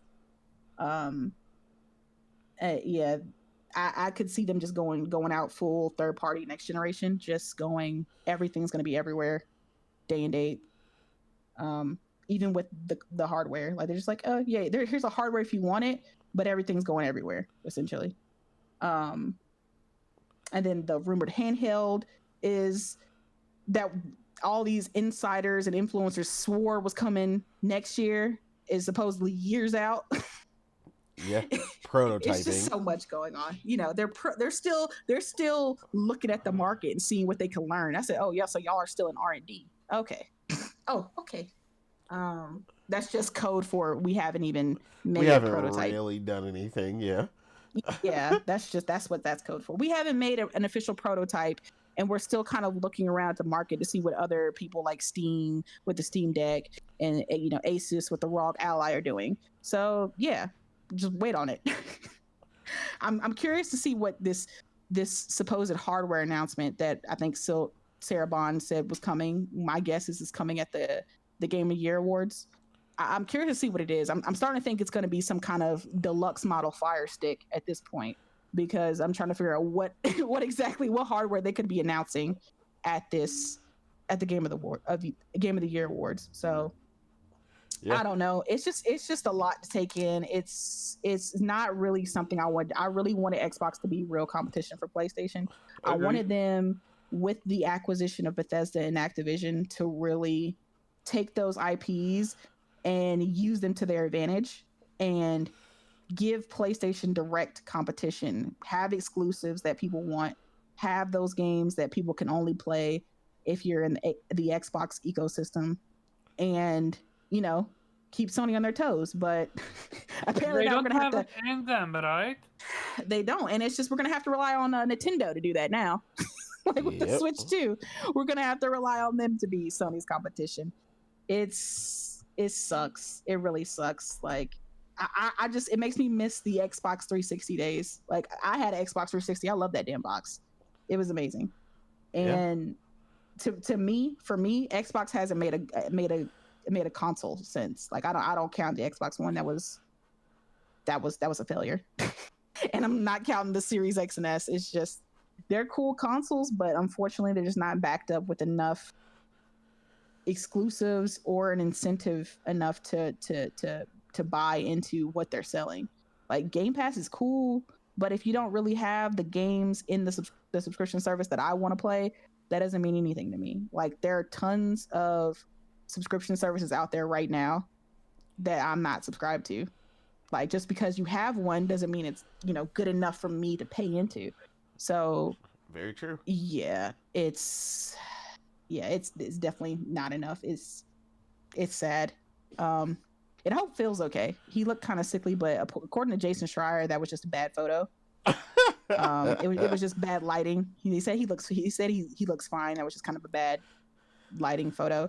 So I hope he's good. But yeah, I believe we'll see, because I'm sure Phil is going to make his regularly scheduled public appearance eventually here soon, again, because they always do, several times a year. So we'll see what they got to say. I'm sure they'll be at the Game of the Year awards. Oh, they're going to be at the Game of the Year awards, and they're going to announce something. Yeah, so you got to see what that is. Good. Okay. So first of all, we need a new rule. Morgan is never allowed to go first. Oh, my bad. I'm sorry. You're right. That's true. I'm sorry. No. I'm joking. When you go in, you go in, and that's how it should be. Morgan says she's going to Thanos snap them for that one. But real conversation. For years now, people have been saying we don't care about games. We don't care about console sales. We don't care where you play your games at. And Xbox never had exclusive. So day and date on PC is okay. So why all of a sudden now it's heading to PlayStation? Now they have an issue. Well, because it was always about playing keep away keep it away from PlayStation. So it's almost as if they cared about exclusive. Yeah. I'm gonna go even further. I've seen now a few people that never touched Death Stranding in their entire life. And Death Stranding being on PlayStation Plus, Death Stranding being given out for free. Yeah. And it was literally part of the PlayStation 5 starter ecosystem that you could download and own. And yet, the second the game hit Xbox, people are buying it. Yeah, now they love the walking simulator now. But you own a PC. It wasn't PC Game Pass. Didn't that count? You own a PlayStation.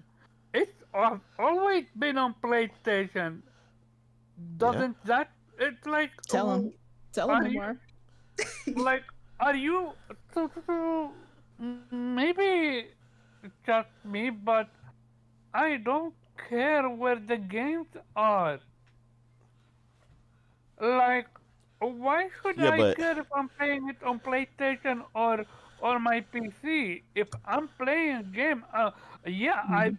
prefer to play it on PlayStation, absolutely, but not. I'm not going to go out of my way not touch a game just because it's not on my fair platform. Mhm. yeah, That just kind of instant like just reinforces the fact that they were looking for an example to cope with what Xbox is doing.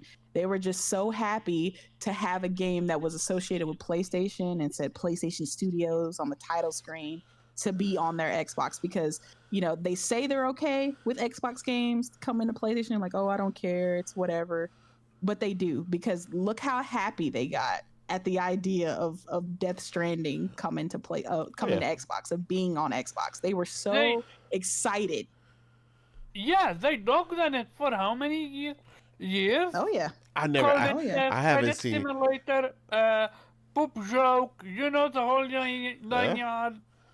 Mm-hmm. Yet, I Yeah, yeah. haven't seen so much gameplay from the Xbox community in the entire. Yo, I've been on this platform. I've been on Twitter for over 12 years now. I have never seen more gameplay, more screenshots, bro, more sharing of people saying, "Look what I'm playing this facts. weekend." I was like, "Oh, all y'all got I'm cameras and seeing screenshot dudes, buttons now?" yeah, Xbox dudes who've never shown gameplay, sharing gameplay and screenshots from Death Stranding. I'm like, oh, so that's what it took to get y'all to play games. Yep. PlayStation and Kojima got to put something on your platform to actually get you to share playing games. That's wow. Okay. it's beyond insulting to me. It feels like, and the issue is, are you or are you not a gamer? Cause you're not acting as one. You're legit acting as someone that have a genuine partnership with a company. Like it boggled my mind. A dude that played Death Stranding and dropped it and said a FedEx Simulator whatsoever. The second it hit Xbox, he is at chapter 3. Excuse you. Do you want a genuine, not genuine, do you want an honest gamer? My little brother. He tried it. I asked him, try it again. He tried it again. He said, it's not for me. I'm like, okay, yeah, absolutely, no issue. But imagine, like, it's wild. So, conclusion, what do you have? We have, they always wanted exclusives. Mm-hmm. They always cared about console sales. Yep. And as much as I try to not involve myself in this whole PlayStation 5 Pro talk conversation, why are the PC people so afraid of it? Is it do they need to validate their own PC? But Yeah, it's question, if you own a PC that's stronger than a PS5, mind you, Nate, I own a PC stronger than a PS5 Pro, right or no? You said what? yep. Wait, what? He I owns a PC. own He a asked you. PS. I own a P. My PC is is more powerful than a Pro, right? Yeah. Have you ever seen me gloat about that? Nope. Yet I'm the one affected by it. Yet people that I feel like the people that are crying and trying to downplay the Pro don't even own a PC remotely close to touch the Pro, and they're just butthurt Well, that Yeah. the for Pro. some of them they do, but for a lot of them, Okay, so if they do, it's not that though.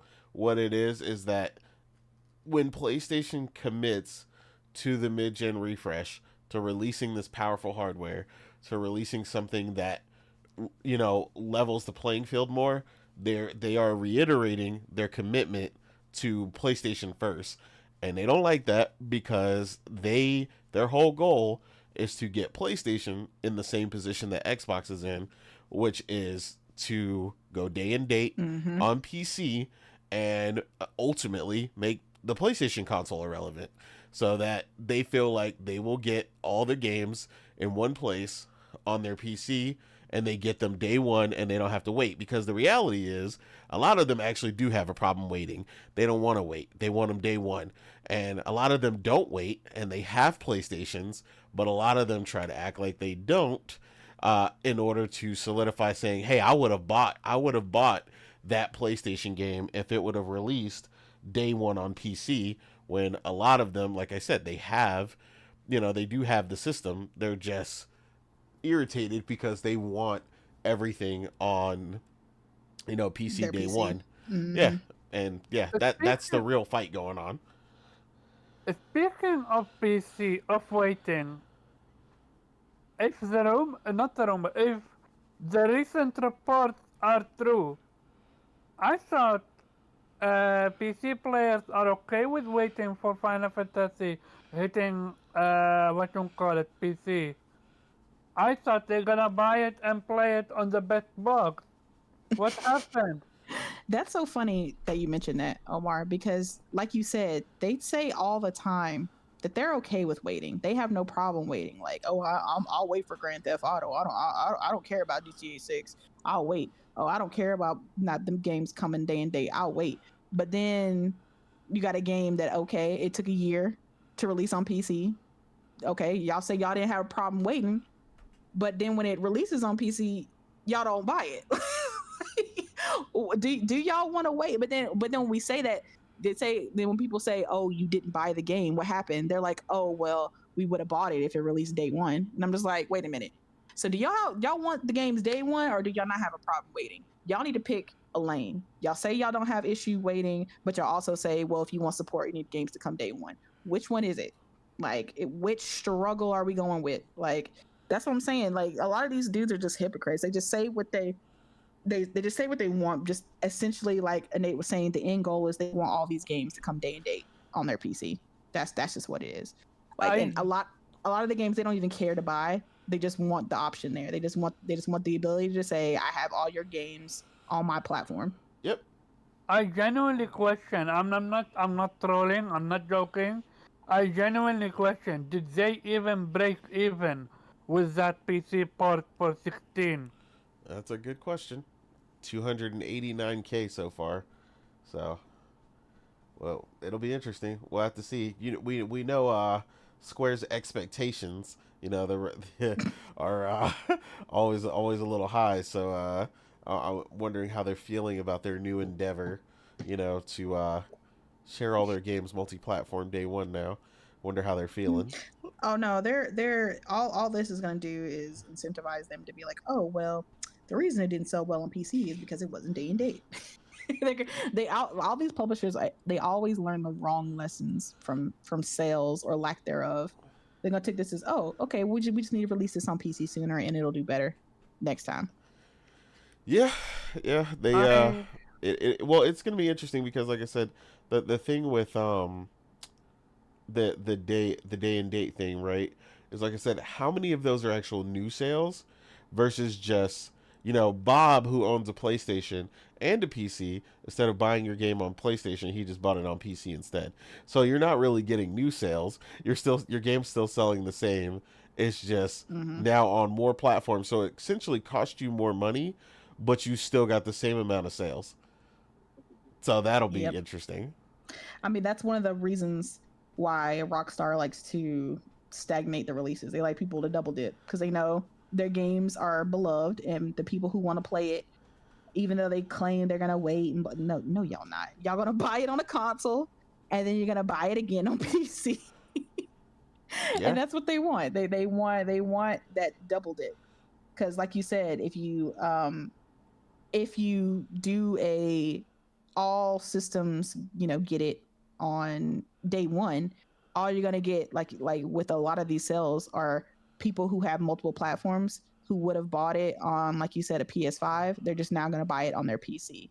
So you didn't, like you said, you didn't grant a new sale. You just got a sale from on a different platform. Whereas if you had just released it on console first, they would have bought it on the PlayStation, and then if you later released it on PC, they would have bought it again on PC. Yeah. So yeah, it's weird how that works, but yeah. It's It is. wild.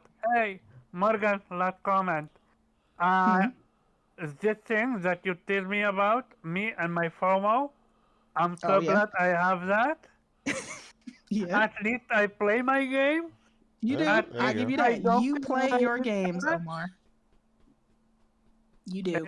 It's insane. It's insane. So Weeb, Weeb. Weeb, as the resident Xbox owner in chat. I keep forgetting this man owns an Xbox, man. Oh no, love I it. never forget. I love it. Weeb is my favorite Xbox console owner because Weeb's gonna keep it 100. So Weeb, how do you feel about Xbox's moves going forward? You know, there's a lot of Xboxes out here, according to the new marketing, and what Phil and team are saying. Are you feeling the new marketing, or is it, you know, just Game Pass for life? Don't care. Yeah. Everything's an Xbox, right? Everything's an Xbox. Facts. How many Xboxes I'm you got not- now, according to the marketing? Well, plenty. I just got an Xbox Series Pro apparently, Facts. which is the best play to play Xbox games, right? I love Mhm. it. I love it. Yeah, I mean that marketing campaign is so cringe as fuck. You know, they have more Xbox than actually exclusives. Oh. Damn. What did he all say? right. What did he say? They have more Xboxes than exclusives. I mean, they have more Xboxes than they have. I mean, they have more controllers than they have games. Very true. We already knew that. Oh, that was such a good one. But you didn't know how many Xboxes they had, Omar. Until just the told you. marketing came out, you know, they had to let you know. Yep. Everything is an Xbox. I love it. Yeah. No wonder Phil is looking so bad. I mean he's like, oh, that's not what I meant, Satya. That's Why not you what I do this meant. to me? Oh man, that one time you tell your parents, you know, you want to go on vacation at that one spot, and then, you know, they set it up, but it's not really what you meant. You're like, that's not what I meant, though. I guess and on the bright side, Satya didn't go with the campaign. Everything is a Nintendo. Yeah, that's true. Because he, you know, the one time that he called the console Nintendo. Yeah, but Yeah. because he has no fucking idea what he's getting into. But yeah. Yeah, I mean, this is typical FAFO, right? Like, you know, fuck around and find out. Like, if you buy fucking $70 billion publisher, you know, this is what happens. True. You gambled and you know you're paying the price. He said he is not even finished. He's I question. Would they be able to get away with another one? I mean, they're not. Yeah. Well, he also said no time soon. So he said while they are looking and they'd be interested in expanding to China or other region or the Asian regions. But the thing is, he was specifically talking about mobile when he said that. Like, yeah, Morgan looking to did point China that out. and Japan. He was talking about mobile gaming, which people for whatever reason seem to ignore and think he's talking about, you know, console games. He was talking about looking for more. That's because that's where the money is. The mobile division. That's where he's looking for. But yeah, as far as big acquisition, he already pretty much said, you know, we still owe Microsoft for Activision. We ain't really got. We are not in a position to, like you said, we're still getting acclimated with our, you know, many divisions in Activision. So they don't really have time or resources. What's the point now for Xbox fans to champion more acquisitions, because they know the only thing they're gonna do is buy more studios to put games on PlayStation. But Game Pass, bro. Oh yeah, This is Game my Pass. Game Pass subscription. So give them another reason to make another tier. Yeah. Remember, we have the ultimate. Now you have the super ultimate, which is the one where you can get Call of Duty. Shut up, we. The super That's ultimate. gonna be the ad tier. It's like we're gonna interrupt your COD gaming with this advertisement for Coca-Cola. Yeah, they're gonna make one for that $70 a month, so that you basically just buy the game every month. Exactly. I must say they should be praying that they get no more acquisitions, okay? Because that subscription service does not need to go up anymore, okay? Agreed. I have a genuine question. This is again not a troll. Yeah. Who thought that commercial or that screenshot for Xbox was a troll? No, I believe it. Uh, I believe it. Somebody did. Oh no! Oh yeah, I believe that immediately. Yeah, because my actual first time seeing it was from the Xbox account, so I knew they were dead serious. I no. So my issue is, why did I think that's a troll? And I remember telling you guys that Jeff Keighley did them dirty. It's the cat one. It's this is the cat box, and this this is Yeah, but dude, Jeff Keighley isn't that creative. First of all, and second of all, like your expectations for Xbox are too high as usual. this is the cat box, and this is I forgot what the other one. Yeah, bento box. Yeah. Yeah, the bento box. I'm like, what the hell? Like, Yeah, man. I keep telling you, I was like, this is where the marketing division went. Like, y'all were absent for all of 20 to 2024, but Aaron Greenberg finally did his job with this ad, though. I was just like, okay, well, all right. This is apparently it's plastered everywhere too. I saw Xbox people saying, yeah, I've seen advertisements for the "This is Xbox" campaign everywhere, and I'm like, so they do have a marketing division. It's just they just show up when when they're talking about things that aren't the console. Okay, interesting. Oh, Thrash said what's up to you in the comments, Morgan.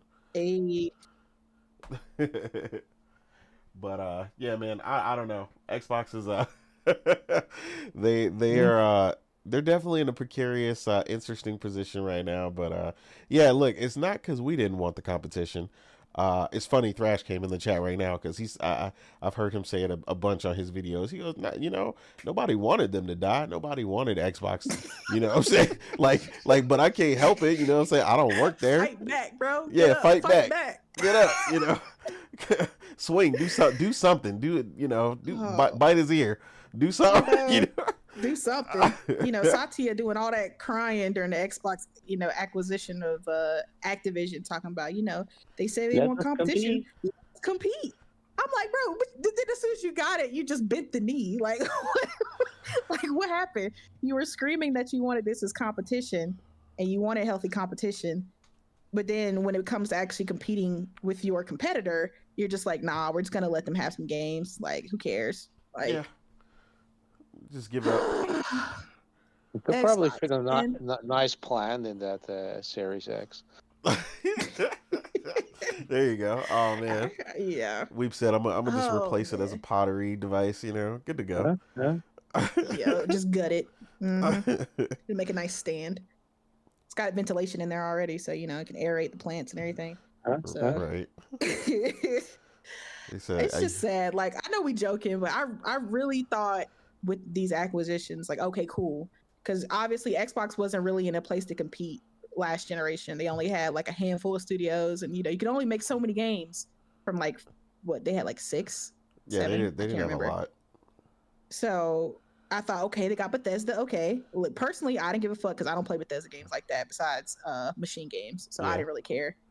So I was just like, okay, cool, they got Bethesda. I bet. Okay, we're gonna have some real competition. Okay, I see you.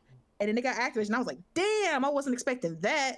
Okay. Damn, they're going to have Call of Duty. All right. I mean, I knew they were never going to make it exclusive. Call of Duty is just too big of a game to keep on your platform. But I thought, okay, maybe they'll have like the other stuff that Activision does will maybe be the smaller games will be exclusive. So I was like, okay, cool. Xbox has a, a good chunk of studios on their side now, so they can actually compete with PlayStation, put some games out, put some potential bangers out, and PlayStation will have some fair competition, and it'll be like the 360 PS3 gen.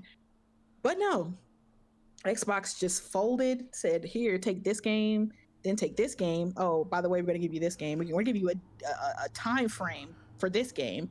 And I'm just like, damn, they're just giving PlayStation everything. It's just like, damn, PlayStation didn't even really have to fight during that.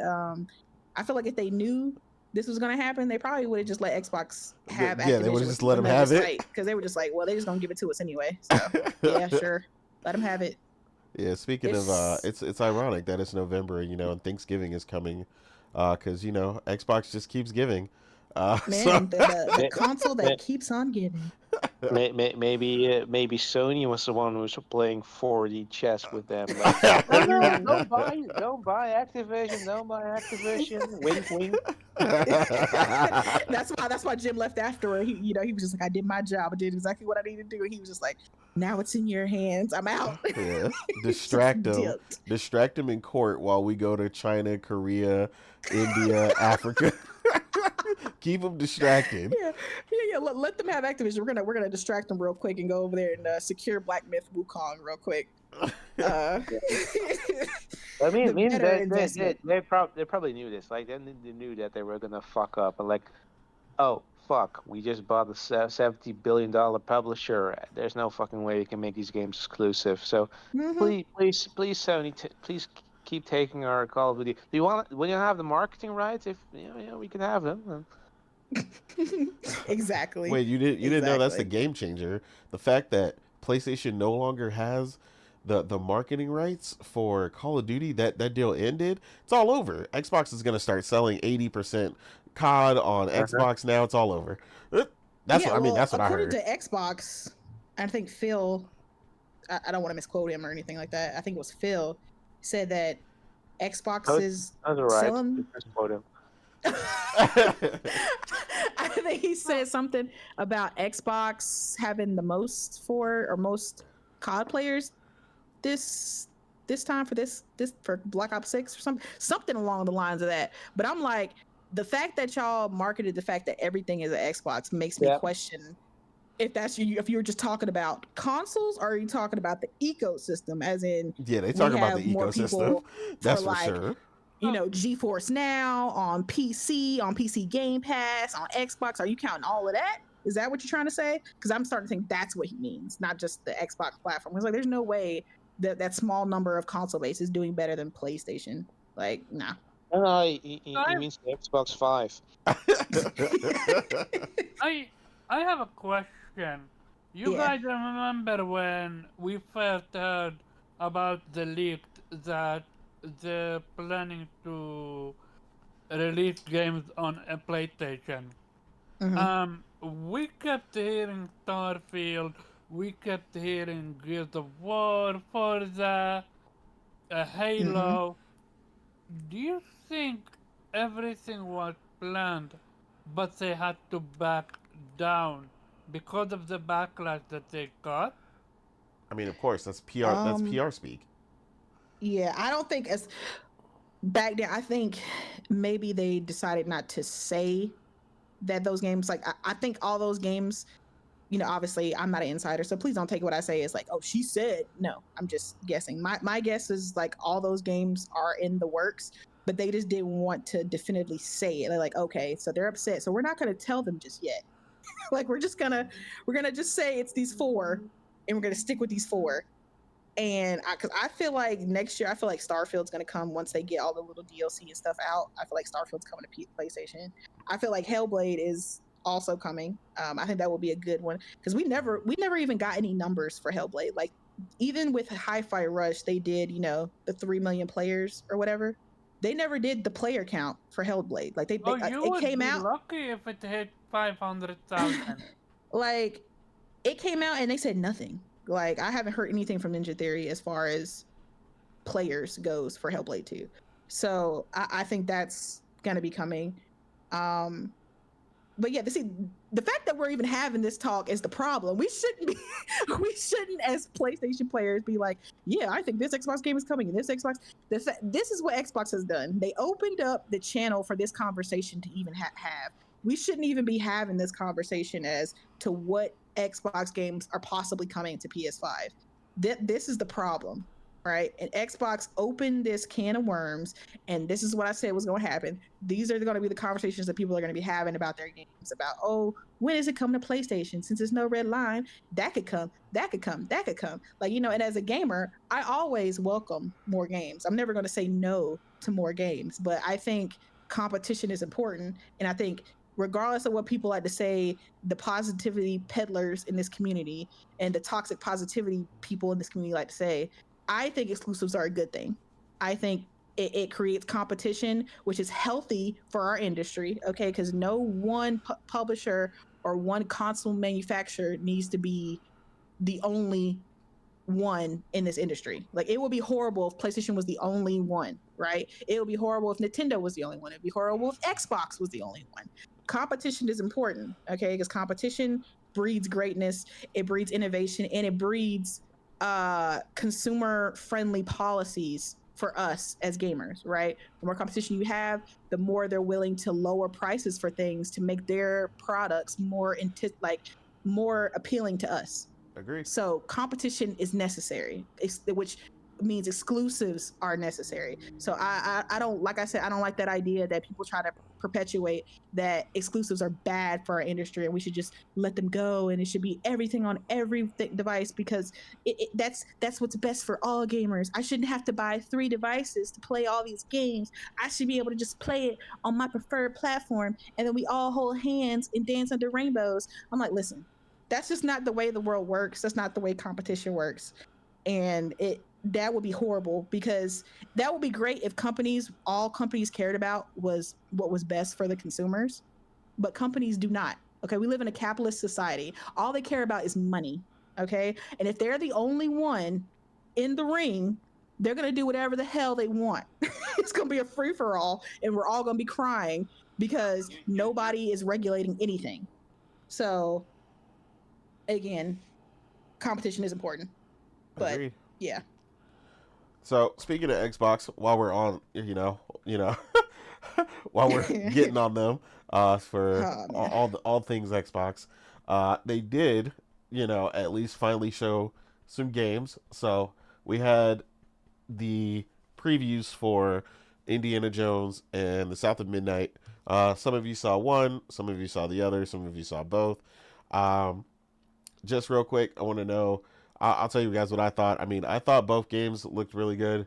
I don't know how I'll feel about actually playing Indiana Jones, but it did look good.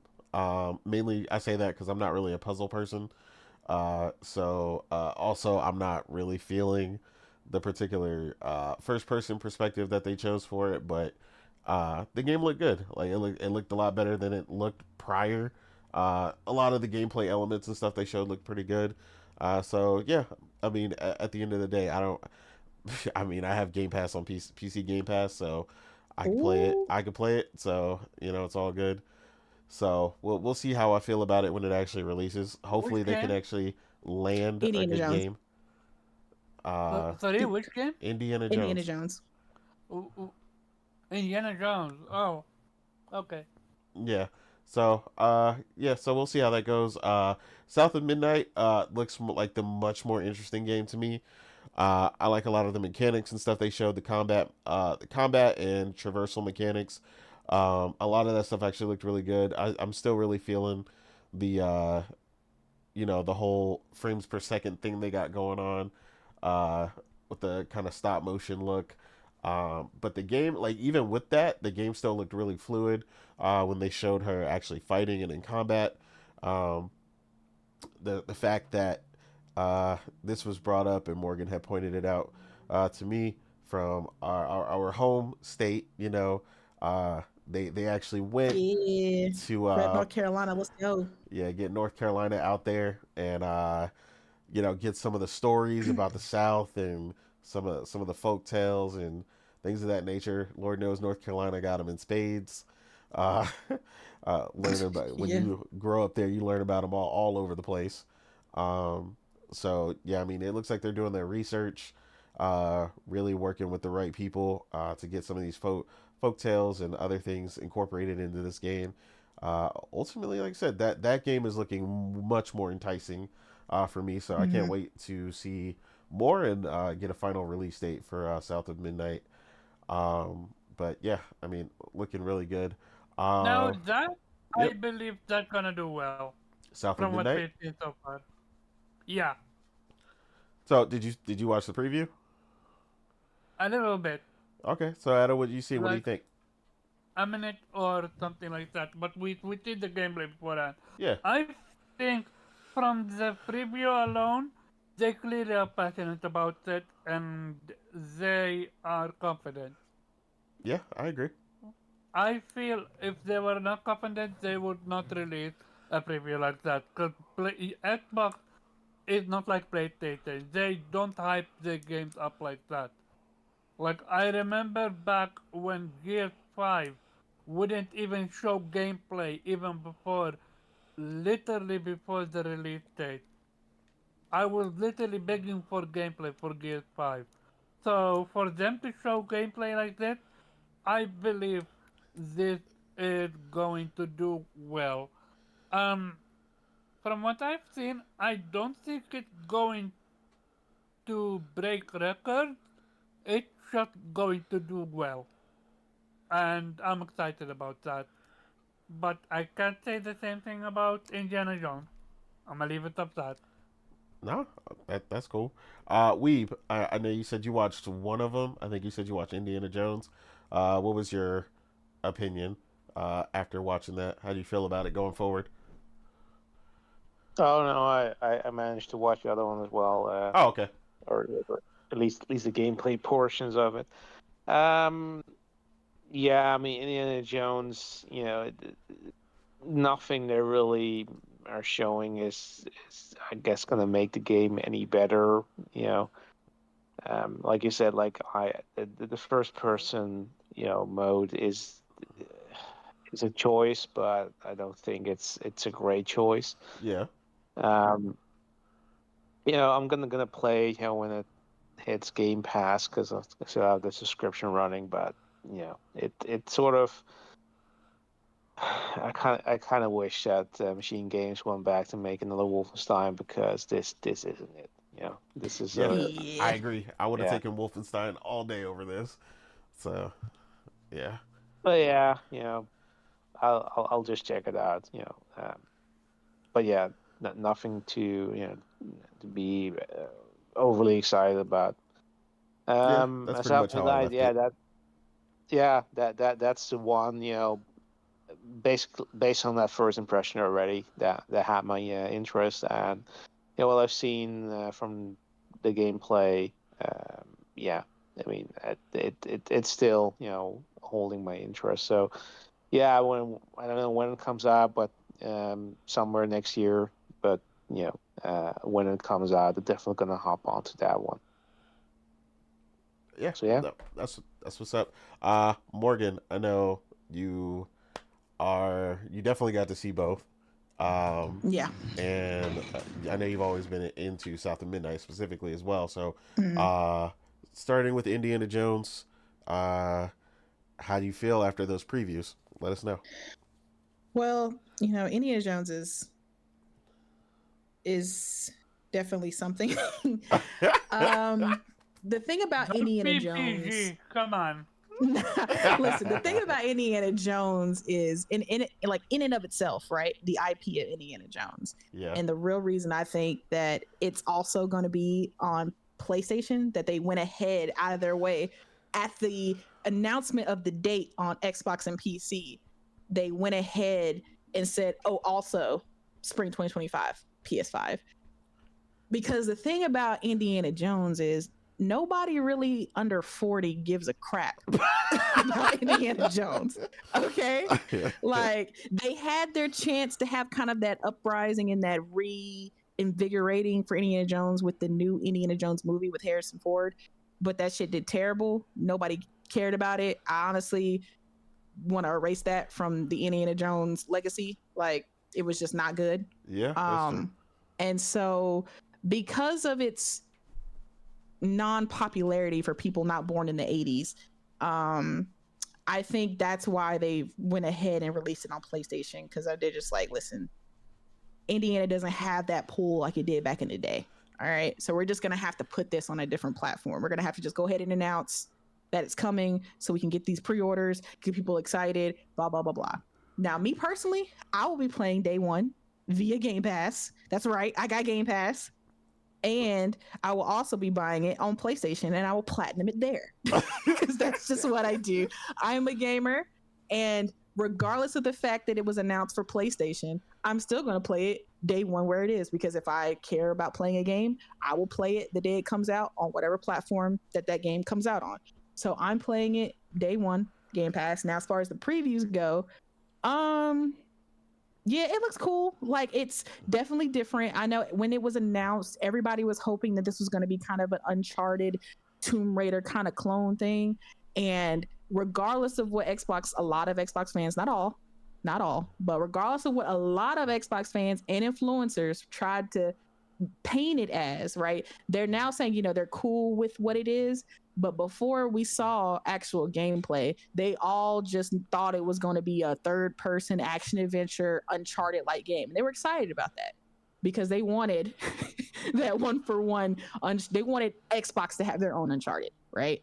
Their own kind of action guy that could be their staple, right? And the thought of Indiana Jones being that for Xbox enticed them. And then when the news of it being first person came out, they kind of switched up. Oh, it's fine. Oh, yeah, first person's fine. Yeah, it doesn't bother me. That's what I wanted anyway. No, you didn't. Y'all are all saying, when people were like scratching their heads saying, Machine Games does first person games. Well, they're not going to do a third. They were all saying, oh, developers can switch up. Okay, Guerrilla would make Killzone in first person, and then they switched to third person with Horizon. So it's possible. Developers can do it. And they were all saying that. And then we got found out it was first, and then they all switched their story. So, but back to the previews. It looks okay. It's definitely more of a, like Nate said, a more puzzle heavy looking game than it is a adventure game. It looks like they're kind of going into what Indiana Jones is. He's a archaeologist. He does a lot of, raiding of tombs, no pun intended, of Tomb Raider. But he solves a lot of puzzles and stuff like that, and gets into funky situations where he has to jump out of helicopters and crap like that. But the gameplay, it looks kind of, I don't know, kind of wobbly to me. Yeah. It looks kind of janky, but I'm not gonna judge it because I haven't played it, right?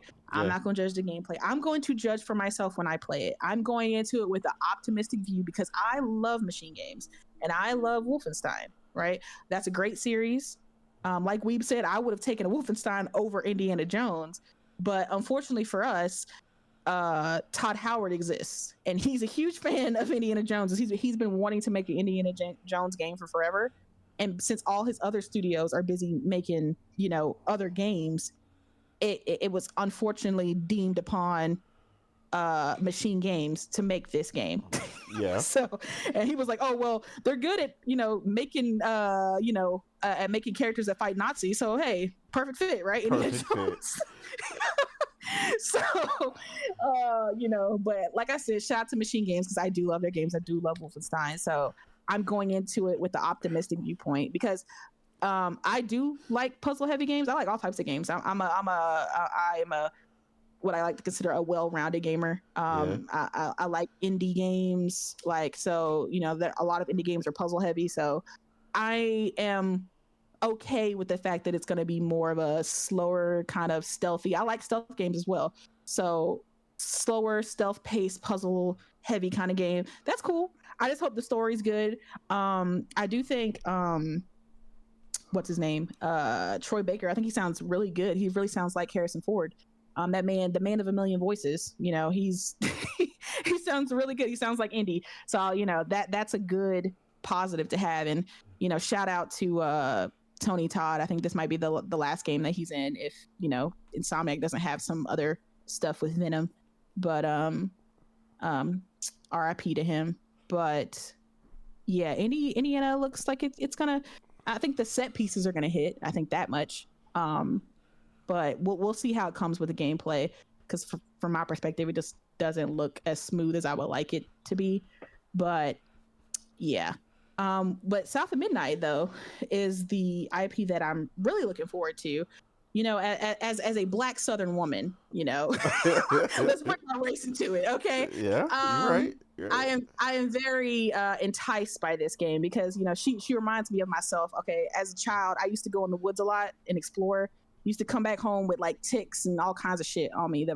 Every time we come back home from the woods, Mom will make us sit out on the front porch so she could just check us for ticks and like just all kinds of shit on us before we could come in the house. Like it was just like a rite of passage because we would just be out in the woods running around all damn day getting up to nothing. So honestly, this feels like a game that I can heavily relate to.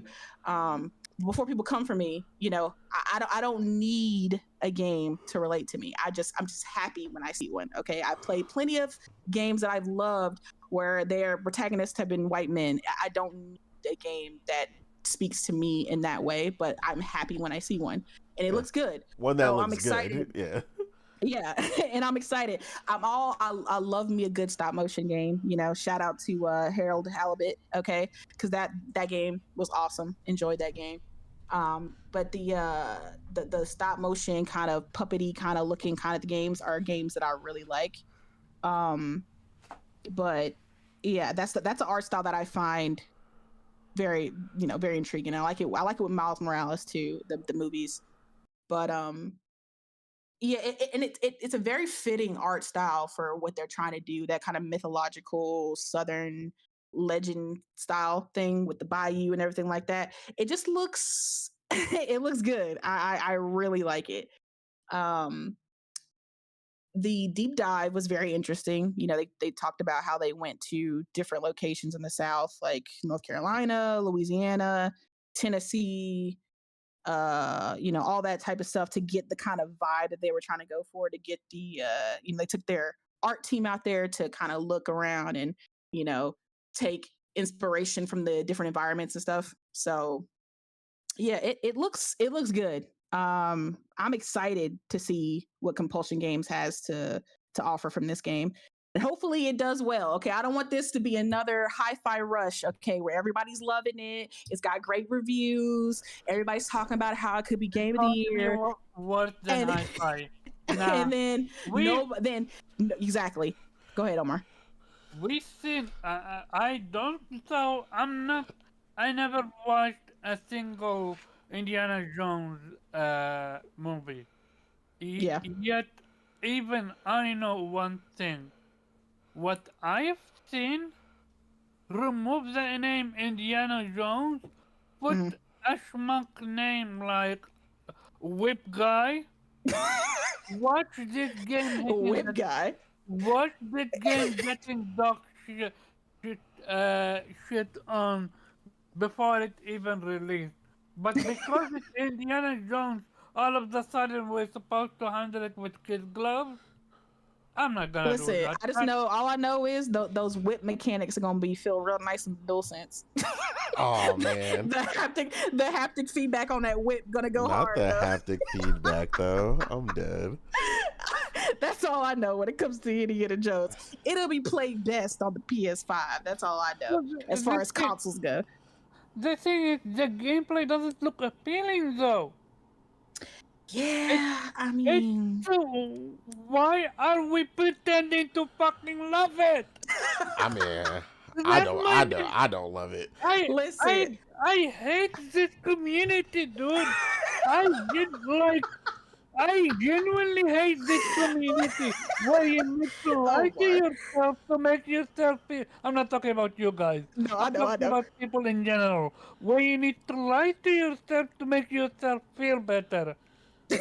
Yeah, And then, I was gonna tell Morgan that when she described Indiana Jones, she sounded like she went on a date with somebody, and she Listen. came back and was like, "Well, at least he was 6 foot," and then deleted his number. Well, at least I got free dinner out of it. Yeah. Nah, like, go ahead, Omar. Go ahead, finish. now you go ahead. Say what you want to say. No, I was just gonna say, like, yes, Indiana Jones. I would Okay, okay. Sorry, I'm stuttering.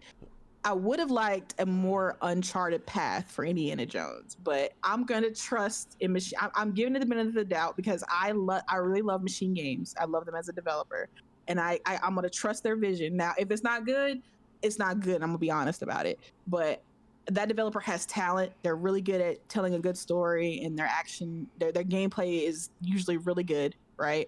So I'm just gonna trust in the process and hope that this game turns out good. Like, it's definitely not what I thought it would be, right? As far as, the perspective and the gameplay, but I'm gonna go into it like I'm playing like a Hitman game. Like, it's more of just like a espionage. Like, I'm coming in, I change costumes and I fit in and I try to sneak through different areas and stealth and stuff like that. Like, a lot of that stuff though, it appeals to me. I like doing that kind of stuff.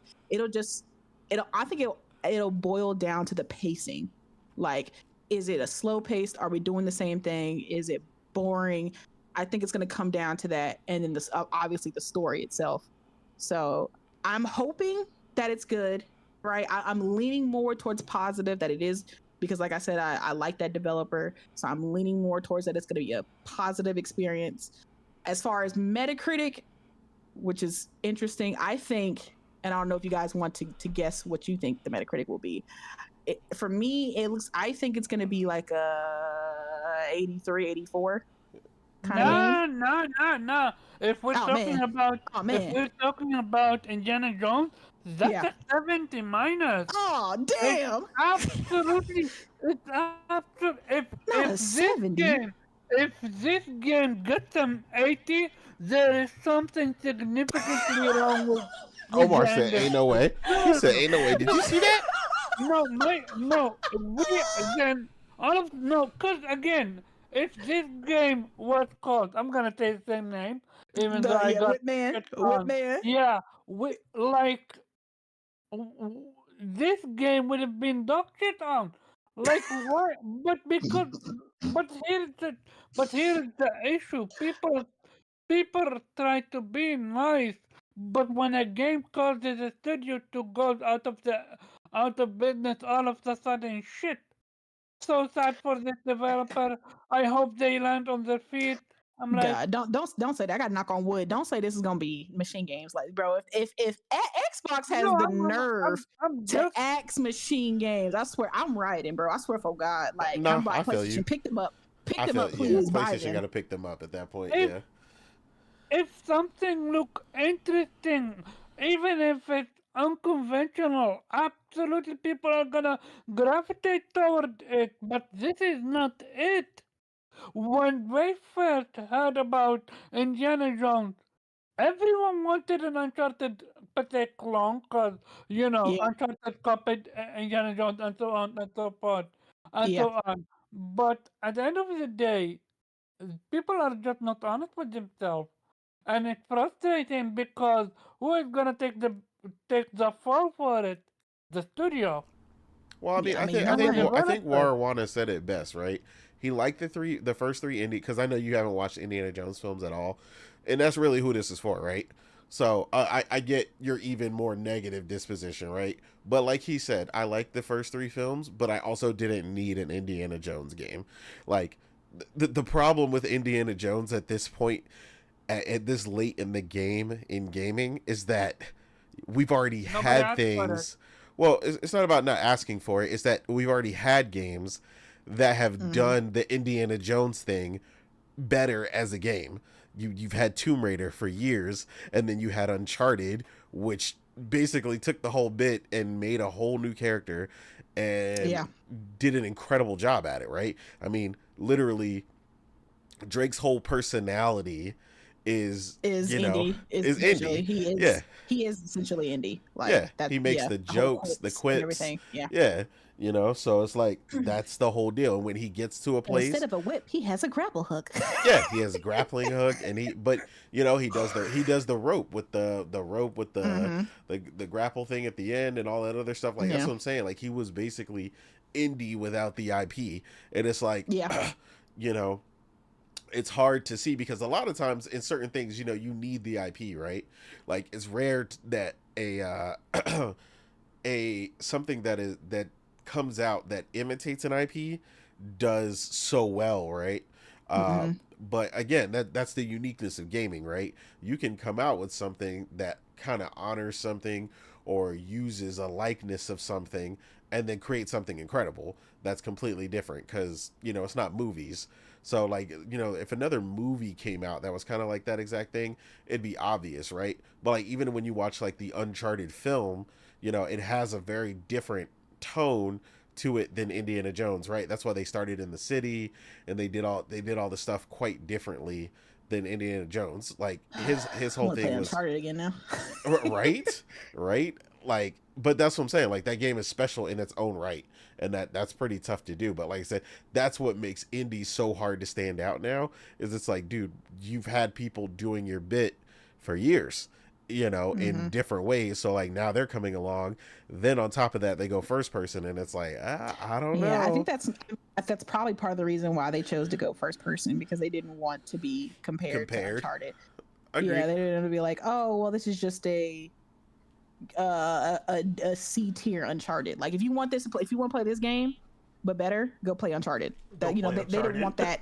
They didn't want people saying that, right? So I mean, I applaud them for taking a different path with it. I mean, maybe it could work out. Now it's a D tier Wolfenstein. Not a D tier Wolfenstein.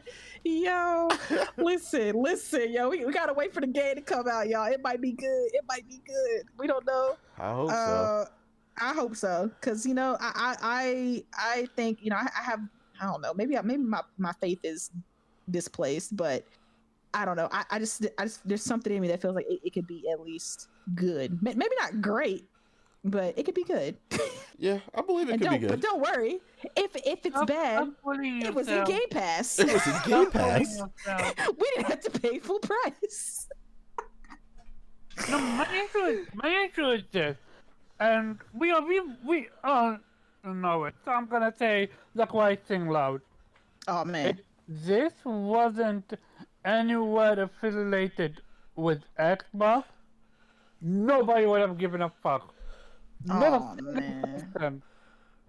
Because nobody in the right mind said, oh, you know what I need? I need an Indiana Jones game. Omar, why you hating? Especially after the movie that came out and that didn't do well whatsoever. Now they want to talk about Star? Okay, sorry. Interesting game was showing up. But yeah, no, going back to it. It's insulting. If that's how you wanna act, you wanna feel like because of Xbox, Indiana Jones all of a sudden the next big thing. Hey, Listen, don't their come last crying when the game doesn't do well. I believe this game is gonna do worse than Hi-Fi. Heck, I would even Good say Lord. it's gonna do even worse than Hellblade 2. I don't think it's their gonna do I worse was than about to say Hellblade. their last big exclusive IP, or I guess if you call it big or whatever, it was Hellblade 2. So I think, you know, they're just kind of hungry for something else. You know, like we're finally getting something. Like sure they got COD, but I mean, do we really count COD? Like everybody got a piece of COD, but it's just like I think this is the next big, you know, Bethesda game, and so they're just kind of excited. I mean, I would be excited, kind of, but Right? To me, I hope it works out. I hope it works out. When is it? What's the date? It's December, right? December something. For Indiana Jones, December Yeah. something. Yeah. Yeah. I have a question. Were you guys more interested? So, were you guys more intrigued or how do I word it? Which game reveal did shock you more and had you more intrigued, interested with it? Is it Indiana Jones with its first person, or Perfect Dark with its first person? To me, Perfect Dark. Yeah, Perfect Dark, Yeah, I mean, probably. Yeah, Perfect Dark easily. yeah, Perfect Dark look a game I would play. Absolutely would play. And yeah. see Perfect what the Dark's looking fuss good. is about. Yeah, I mean, Perfect Dark is very much giving Deus Ex vibes. So yeah, I mean, by far. Oh yeah, But yeah, parkour. parkour, Yeah, right? but I don't Indiana Jones enough. Let's move on for maybe at Squib or something like that. Yeah, I mean, I know. I mean, we gave his ideas about what the two were he was feeling. Um, Man, I'm gonna get me an Indiana Jones hat and not the stream with it not on. the hat. Y'all hating. Yeah, you ain't about you ain't about to stream You're right. nothing. I'm going to binge watch Indiana Jones movies on Disney Plus before Indiana Oh man, she said Jones I got to get game in the comes out. mood. I got to set the mood. I gotta get in I the mood of not to killing, you know what I'm saying? I would stop after the first three. Oh yeah, Oh yeah, I'm not watching definitely. that fourth one. Absolutely not. Yeah, You couldn't pay me to watch that one. a lot like Nah. Yeah, Mass Effect. You stop at the and trilogy. also not the fifth one. I wouldn't recommend. Yeah. Yeah, they kind of the trilogy was pretty much all. Yeah, That's the only thing that's canon for me. Agreed. yeah, and the young indie show was also pretty good. Yeah, yeah. Oh man, but yeah. In other news, the PS5 Pro came out recently.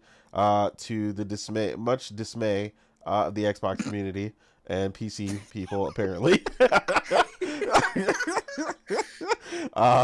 And is also impressing PlayStation, being ahead of their sales expectations. Uh, Mm. the pre-order numbers were higher than initially expected, and they are seeing higher initial sales of the PS5 Pro now that it has reached the market. We Mm-hmm. were told nobody wanted this.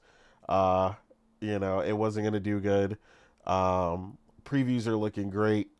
As we get more and more good news coming out of the PlayStation 5 Pros, and most of us on the panel have gotten ours, and Morgan is soon, to be the very happy owner of her 30th edition, which will play Indiana Jones quite well in the future.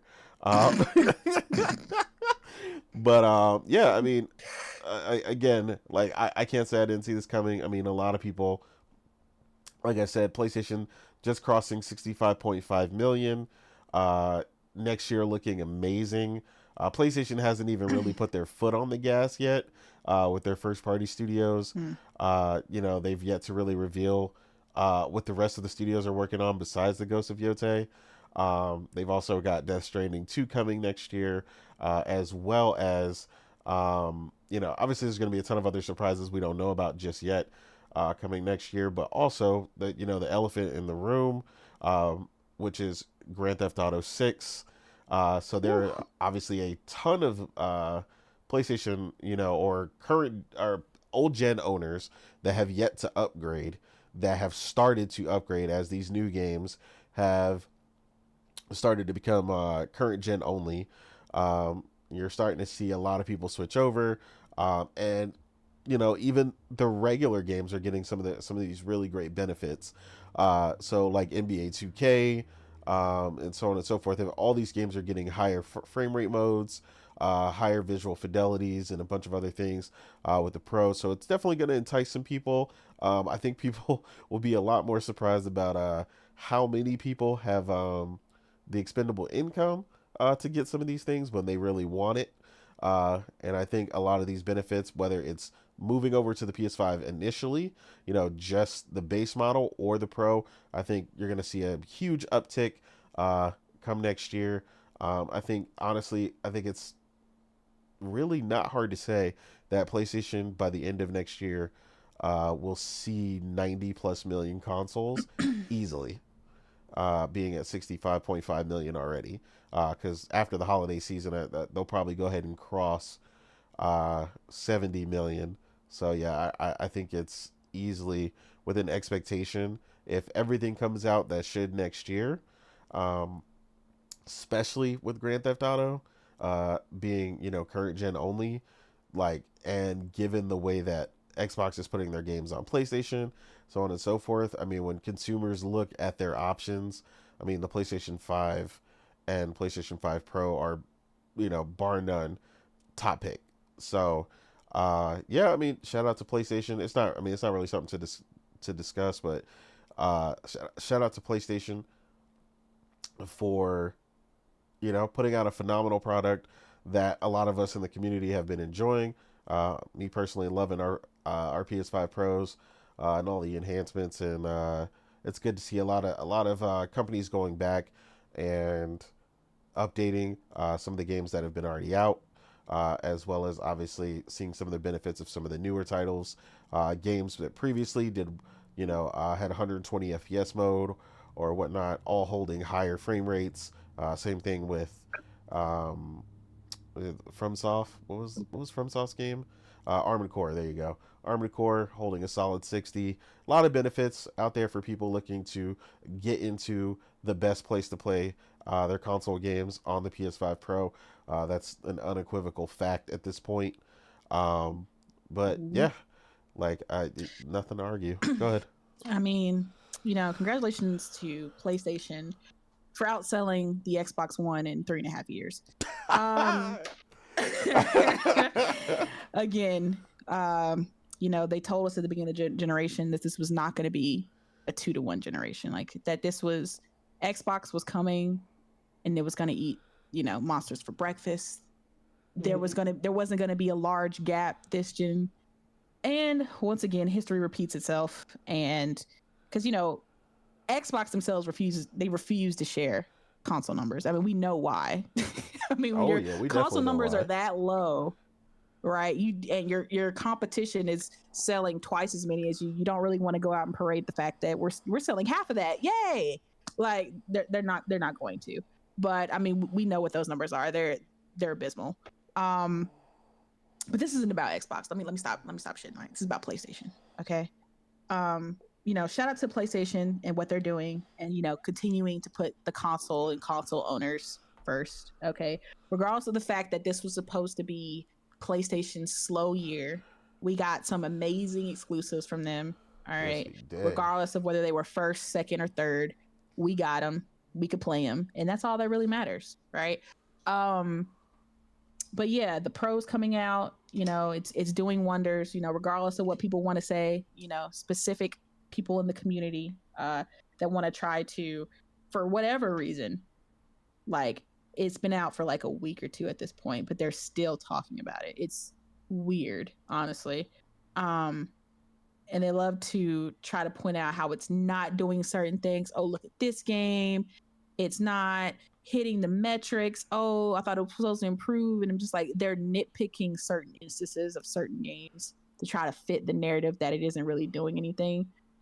But like I said, the naysayers are one thing, but the results are another, because even in Japan, where I think the PS5 Pro is like the most expensive, it's selling more in its first couple weeks than the PS4 Pro did. Okay. That's like crazy. Okay. Especially with the economy and the way it is now, the fact that this more expensive console is doing better than the PS4 Pro, that speaks to the fact that console owners still wanted that, you know, they still wanted that mid-gen refresh, you know, regardless, like I said, of what people try to say that it was unnecessary and who asked for this. I'm like, if you find it unnecessary, the great thing about it is you don't have to buy it. PlayStation is not going to turn off your base PS5 and say, if you want to play PlayStation games, the only way you can do it is play with the Pro. Your PlayStation 5 still works great. Okay. So if you don't want the option to upgrade to the Pro, you don't have to buy it. But the people who do want the option have it. That's the great thing about options, right? They're optional, you know? Exactly. But it's like people seem to like have this weird disconnect, and they like, oh, but this sets a precedent. I'm like, you don't think that they were already going to price these consoles like this? Like, are y'all not noticing the pricing of like electronics and parts these days? Do you think the Pro was going, or the lack thereof, was going to stop PlayStation or Xbox from pricing the next generation high. They're gonna price whatever they want. They're gonna but the thing is, they have to compete with each other, which is why competition is important. So whatever one price hits, they're gonna have to match, or at least match, if not go lower. So that's what they're gonna do. Don't worry, it'll be okay. I promise. Okay, and regardless, you could just trade your console in, and you'll get like half the price for the next one anyway. So either way, you're gonna be fine. Okay. But I'm happy about the existence of the Pro. I can't wait to see everything it does. A lot of people are judging it on games getting patched with Pro enhancements, but like I said, I'm really more interested to see games that were developed with PSSR in mind, right? That are made, with the thought process of, okay, how can we incorporate this AI tech into our game so that it works well with what we're making, right? Which is why I'm really interested. You said what, we? The power of the pisser. The power of the pisser. Okay, absolutely. Xbox is gonna come out with their own. It's gonna it's gonna be called shitter. But yeah, it will. That's why if I was an Xbox owner, I would have wanted a mid-gen refresh, just for the simple fact that they could test out their AI upscaling with the mid-gen, and then by the time the next generation comes down, they've worked out the kinks and everything, and so now kind of the full-fledged version of it is ready for whatever the next Xbox is. But now Xbox is going to have to beta test their AI upscaling with whatever they release for next gen, and it's going to be an Xbox Series all over again, where, oh my god, developers aren't utilizing the tools. They got this amazing tech in the console and they're not using it. But what about the shitter? Why aren't they using it? Like, it's gonna be a whole thing. It's gonna be a whole thing. And I'm like, well, they should have done what PlayStation did, where they released that tech in a mid-gen, and so by the time the PS6 comes out, it'll be Pisser 2.0. Piss for everyone. But but yeah, I'm honestly the most anticipated game I want to see it on is obviously everybody's most anticipated game for 2025.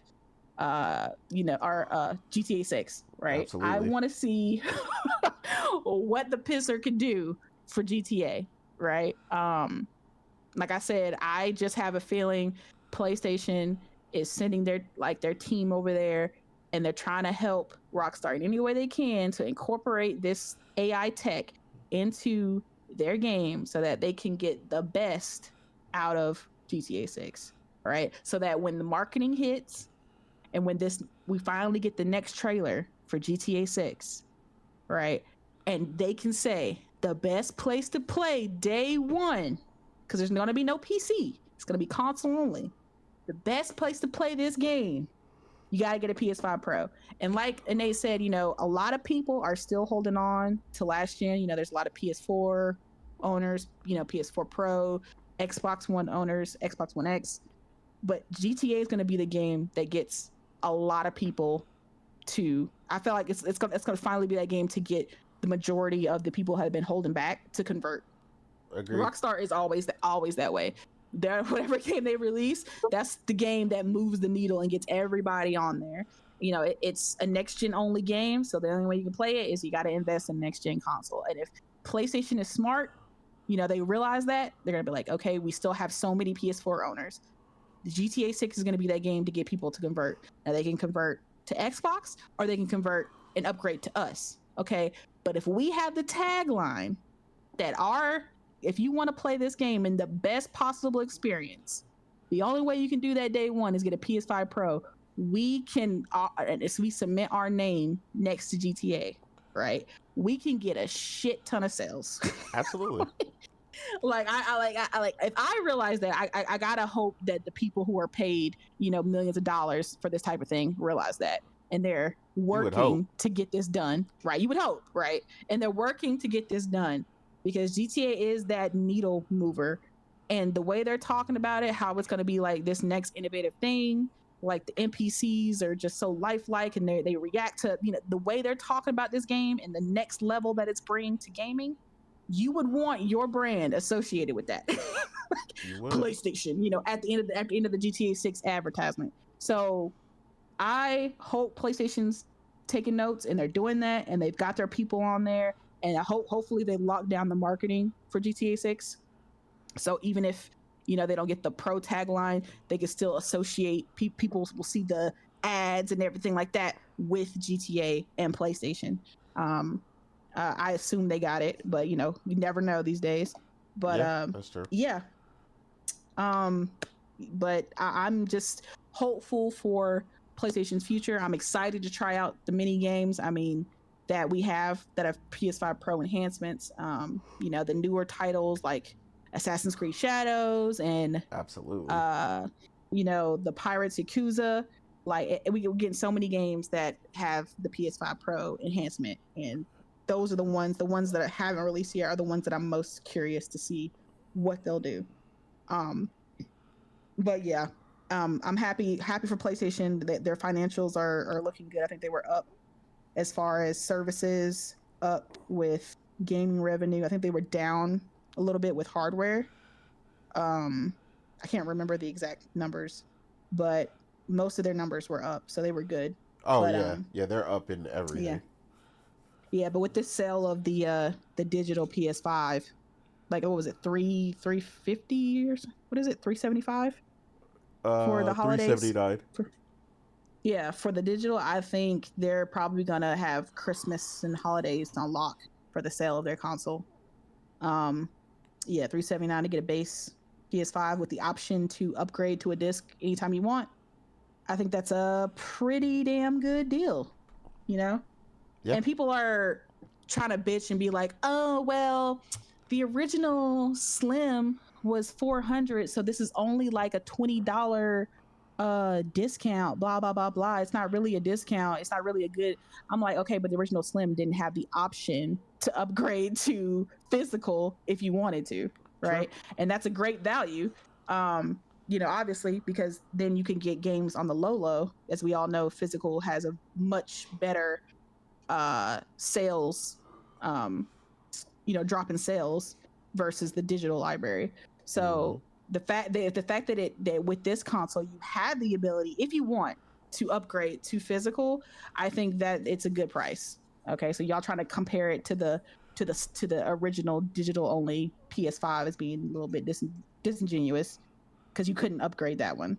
But I think with that discounted price, I think they're gonna have the holidays on lock, and I think they're gonna have a real big uptick in their sales, especially with this Call of Duty being a better Call of Duty than we had in recent times. I will attest this is a much better Call of Duty than the last couple ones. And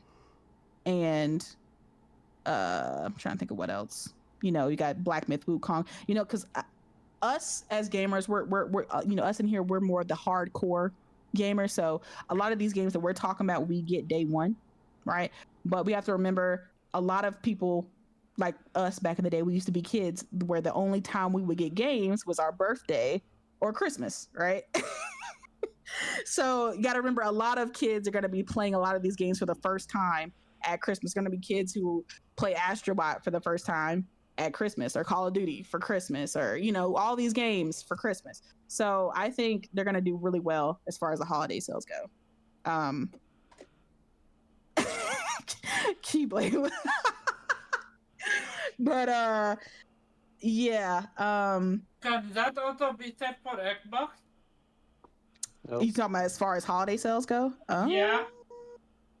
I mean, but listen, if they sell, yes, that goes for Xbox, because all the sales of tablets, phones, laptops, and Xboxes count as Xbox. So what all those electronics that sell on Christmas will count towards Xbox. So yeah, they'll do amazing for Christmas. Yeah. Everybody who gets the new iPhone 15 or 16 or whatever, they there you go, Xbox right there. So you win. I give up. Yeah, it's I don't know, it's wild out here. But yeah, shout out to them again for that success. Weeb, did you want to add anything before we cover this last topic and get out of here? Well, just to Sony, you're welcome. Right, right, Facts. right. You're Facts. welcome. You right. Don't forget who pays the bills around here. Exactly. All facts. All facts. Yeah, they could take one look at my account and tell you that. But Mm-hmm. yeah, definitely. Our last topic here, real quick. GeForce Now, the streaming service from Nvidia, announced that next year they will be rolling out uh, for new members. You will be limited to 100 hours of playtime per month, with up to 15 hours ability to roll over to the next month. They claim the reason for this is that it accommodates currently 94% of their users who currently enjoy using GeForce Now. Uh, and according to them, it'll allow them to offer lower prices as well as shorter queues. We'll see if they actually lower the price. I don't really think so. If you ask me about Nvidia, the one thing Nvidia don't do is lower prices. Uh, but yeah, so they're stating that's going to be next year. If you are grandfathered in already from this year, you can keep the unlimited plan until January 2026, at which point they'll switch you over. So they're giving people the option to keep the unlimited plan for at least another year. Um, Personally, yeah, this wouldn't really work for me. Uh, I put way more hours than that in a month in gaming, so that wouldn't work. So I don't know who is exactly using GeForce now. In the case of that 94% that they're claiming that it covers, but yeah, that wouldn't work for me at all. The last thing I want to do is be worried about a clock ticking while I'm gaming. Uh, yeah, that immediately sets a terrible precedent for me, someone who plays 80 to 100 hour RPGs all the time. So yeah, I mean, I could eat that up in a week on a good day. So, uh, yeah, I don't really know what to say. I'm assuming they're visiting this and then they'll probably revisit it depending on the effects it has on the service and who stays applied to it, and if it actually has an effect. Like I said, they claim it's a 94%, which is very high, but I don't think they understand the effect that a time limit would have on someone per month. Like, I mean, I could see like 100 hours per week or something like that, but 100 hours per month is crazy work. Like, I know people who put in tons of sessions in just like a multiplayer COD or something per week. So being limited to 100 hours a month is just insane. But Morgan is the only person here that has GeForce Now, and she does have the unlimited plan right now. So, Morgan, I mean, as the one person who does have it, I want to defer to you first and your opinion on it. Yeah, so currently I guess I'd be grandfathered in, and, unless I decided to, uh, stop the subscription, then at which it would be falling, on me to be only have 100 hours. Well, to me, I think overall, I think it's shitty. I think it's stupid. I mean, I get why they're doing it, probably because there's just so many people on their servers, so they want to put some kind of cap on it. Yeah. They probably have so much traffic on that thing, so they're trying to do their best to handle, especially now that they've gotten that Xbox contract. They're probably seeing a spike in subscribers. Because like I said, that's the reason I subscribed, was so that I could play Xbox games day one. So they've probably seen a hike in subscribers, and they're probably trying to find a way to manage, like I said, the spike in traffic that they've gotten. But for me personally, it really won't affect me, because like I said, the only time I use my GeForce Now is when I'm playing an Xbox game. And since Xbox only releases a game I like every, couple centuries, it really won't affect me personally because like I'm not on Nvidia all day. My main platform is PlayStation. And like I said, I only play one Xbox game on there every millennia because Xbox, for whatever reason, doesn't release a game that I really want to play like that all the time. Like I played Hellblade on it, and that was it.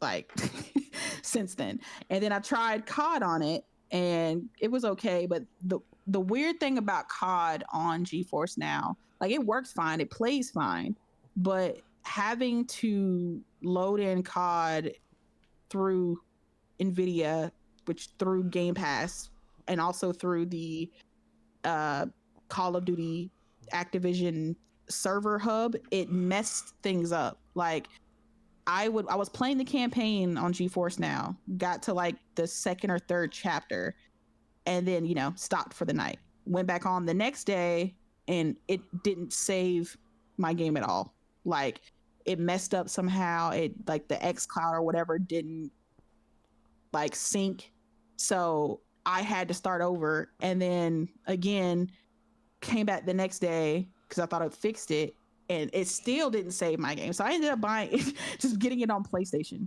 and playing it that way because I think it because it worked fine with Hellblade. Like I was playing a little bit of Hellblade, turned it off, came back the next day, and it had my saves and everything was fine. But I think it's because of the way Call of Duty is set up, and there's like like I said, the Activision kind of site that you have to sign into and everything. I think it kind of messed up with the Nvidia servers, and it just didn't work right. But again, the next game I'm going to play on it is Indiana Jones, and that's not going to take me 100 hours. And that'll be it for like until what is it? Freaking the game we were just talking about. Oh my god. Indiana Jones? No, the other game we were talking about. South of Midnight. I don't know why okay, gotcha. I don't know why the name escaped me for whatever reason. Like that'll be it that I'll be playing on GeForce until South of Midnight comes out. And that does not. I doubt that's going to be 100 hours that I'm going to need to play that game. So it's like every. Yeah. So it'll be fine. The only game I would really be worried about for that is like State of Decay 3, because that's a game that I'm looking forward to playing, and obviously it's a a kind of a multiplayer live service kind of experience. So it's an ongoing game. So that's some game that I would obviously be putting many hours into. And we don't even know when that game is coming out. So maybe if it came out in 2025, I would be good, but I doubt it. It's probably not coming until 2026. But at that point, I don't know. Maybe I'll just. My sister has a Series S that she doesn't use, so maybe I'll just plug in the Series S and play it on that. I don't know. But yeah, I'm just that whole thing I'm not a fan of. But like I said, I get why they're doing it. But maybe hopefully there'll be enough pushback on it that they'll just kind of stop doing it altogether. Like they'll just be like, okay, well we got the feedback. Apparently you guys don't like it, so we removed the cap. Yeah. In a perfect world, that would happen.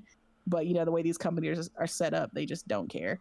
But yeah, as of right now, the way I use Nvidia GeForce, it wouldn't be a problem because I don't spend 100 hours on it. Because like I said, my predominant platform is PlayStation, and the games I play on GeForce are not 100+ hour games. So as of right now, it doesn't affect me, but it still sucks. And I hope that they're true about this lowering prices, because GeForce Now, I think it cost me $20 a month.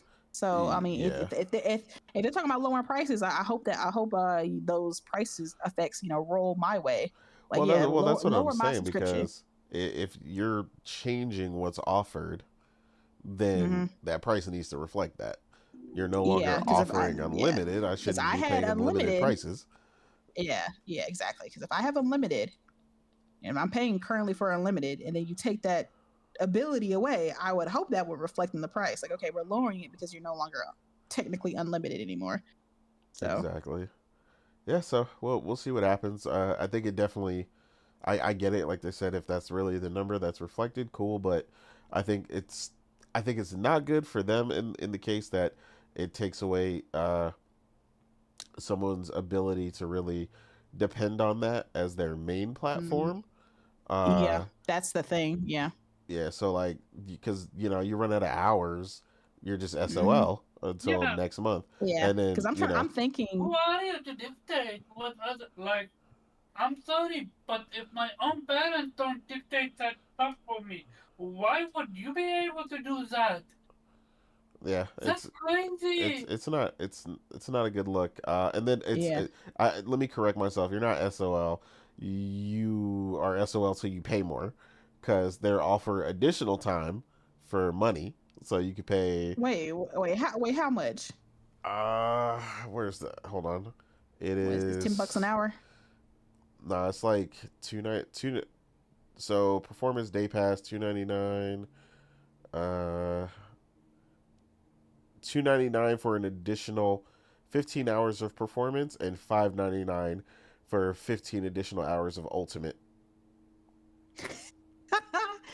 Yeah, Oh my so god. this is I'm just trying to literally think. pay to play. Yeah, I'm trying to think if it was my predominant platform, yeah, I would be, I'd be out of luck because the way I play on PlayStation, the amount of hours I put into games, I mean, I put on Pentiment alone, and it's not even a big game. I got like 45 hours. Mostly, like I said, because I left it running. But still, it's just like now playing on GeForce, I'm gonna be You're like, I'm botting. a, You're botting. oh, I am? Okay, now you're good. Now you're good. Yeah, Okay. you was batting. I was wondering. Yeah, because the way I play GeForce, like I feel like that would affect it. Like I would be always just, I'd be anxious playing it. I would be more cautious about the way I play. Like I would not leave the game running. Leave the game You know running. what I'm saying? Exactly. I'd be worried about that. I'd be worried about like, taking a break or using the bathroom and taking my time. Like, you know what I'm saying? Like now I'm like, oh man, I can't use the bathroom now. That's like 10 minutes. That's gone. Exactly. You See that, know, and that's or what I don't like. Like you said right yeah, there. yeah. And then if you're I just it would imagine just make me an anxious gamer. running out of time right as you're coming towards the end of a game, and you've got 16 hours left, The and big cliffhanger, yeah, and all of like a sudden, your time's up. No. yeah, I think if anything, they're just gonna push more people towards uh getting a console if they don't have one already, or Mm, investing in a PC, in a PC, where they yeah, can pay monthly, because I mean there's just too many good options for like just having a full PC at that point. Uh, yeah. you can get one from Amazon, Best Buy. There's plenty of good pre-built builders out there. If you're unsure, um, like there's just too many options for them Yeah, to and the for thing, that. yeah, and the thing that's worse, I think, when it comes to this whole thing with Nvidia, is that with GeForce, it's not like it comes with games for you to play. Yeah, Like exactly. with GeForce, you have to also you're playing your Steam library that you paid for, right? So maybe you paid full price for Baldur's Gate 3, $60, and they're trying to cap you on how long you can play the game that you bought. you Exactly. know? Um, or in my case, I subscribe to GeForce Now, and I also subscribe to PC Game Pass, and that's what I play on GeForce Now. So I'm paying the 20 for the GeForce Now, and then the what was it, like the 10 or 12 for PC Game Pass to play onto GeForce Now. So it's like it just makes it worse because it's like it'd be one thing if GeForce was allowing you to, it was a platform You that had allowed you to access to games. stream Yeah, through it. exactly Yeah. to stream Steam games, right? That you could, that if that was the platform, but you could only stream Steam games that you yourself have paid for, and not just that, like it's not all Steam games, Yeah. right? So you can own many Steam games, but only maybe 4 or 5 of them can be streamed through GeForce Now. So that's the thing about it. That's why it sucks. It's just like, damn, I mean, you're really just like a platform for me to stream games. Why are you're doing too much to Doing too just be much. like this little, just to be this little like middleman essentially. Like So I don't know. so this It's is the just this weird. brings up the same problem, right? And what Hero said the same thing, right? Uh, it's kind of an attempt at the death of ownership, right? You do own those Mhm. games and stuff, but now we control you via the way you play them. So it's Mhm. a method of control. And then the other issue is that a lot, like I brought this up plenty of times, right? Where I tell you ISPs tell you, oh, only less than 1% of users actually go above the data cap per month, right? They tell you it's so low, like it doesn't even matter. Yet they charge you extra if you need unlimited, right? But Mhm. instead of just making it unlimited, if it's only 1% and it's not an issue, or in their case it's 6% of, or 8% rather. Wait, did I get that right? No, yeah, 6%. Sorry. So I was right the first time. So 6% of their users are going more than 100 hours per month. So why do you even feel the need to limit it? Mhm. So, Like, what's because, the point? yeah, what's the point? It shouldn't be an issue. If you stay idle for too long, I think it eventually kicks you. Like if you're just Yeah. sitting there. Yeah. If you're idle for, I think, like 5 to 10 minutes, Okay. it'll just kick you off. Yeah, so it's like, so what's the need to limit it? You know what I mean? Other than some other weird form of control. And like I said, like when we start to get to that in gaming, like, nah, like that's not a thing. Like we're not doing that. Um, and as other companies try to do other limiting factors, yeah, that would be the draw. Like imagine Netflix saying, like, yeah, you can only watch 100 hours of Netflix per month. People would, you thought you saw cancellations before with Mhm. some of the other nonsense they've done. You would see Bro, so many cancellations, yo, if they ever put a cap on net, yo, that would be wild. Like, you know right? how many times like I have Netflix on in the background just as like background noise or Exactly. whatever, or I like just use it to like sleep. Yeah. I got it running, and it'll turn off eventually, but just got it running in the background. Like that's insane. And the amount of people who like to binge watch shows, right? Like Exactly. now you wouldn't even be able. Nah, bro, they would have me all the way fucked up. Like, okay, we going full pirate. All Yeah. right, Full bet. pirate. Yep. That's what I'm saying. Like you just don't want that. You definitely don't want that set. We've uh, how you feeling about this? I know I mean, we all play big games, so big 100-hour games. 60, 80-hour games. Uh, so yeah, I know this would just not work for any of us really. But the limited way, obviously, Morgan uses GeForce Now right now is okay. But how are you feeling about it? Uh, Not at all, because I wouldn't use that shit anyway. Facts. He said, "Listen, I have the superior platform. Okay." Yeah, I'm native all the way. Absolutely.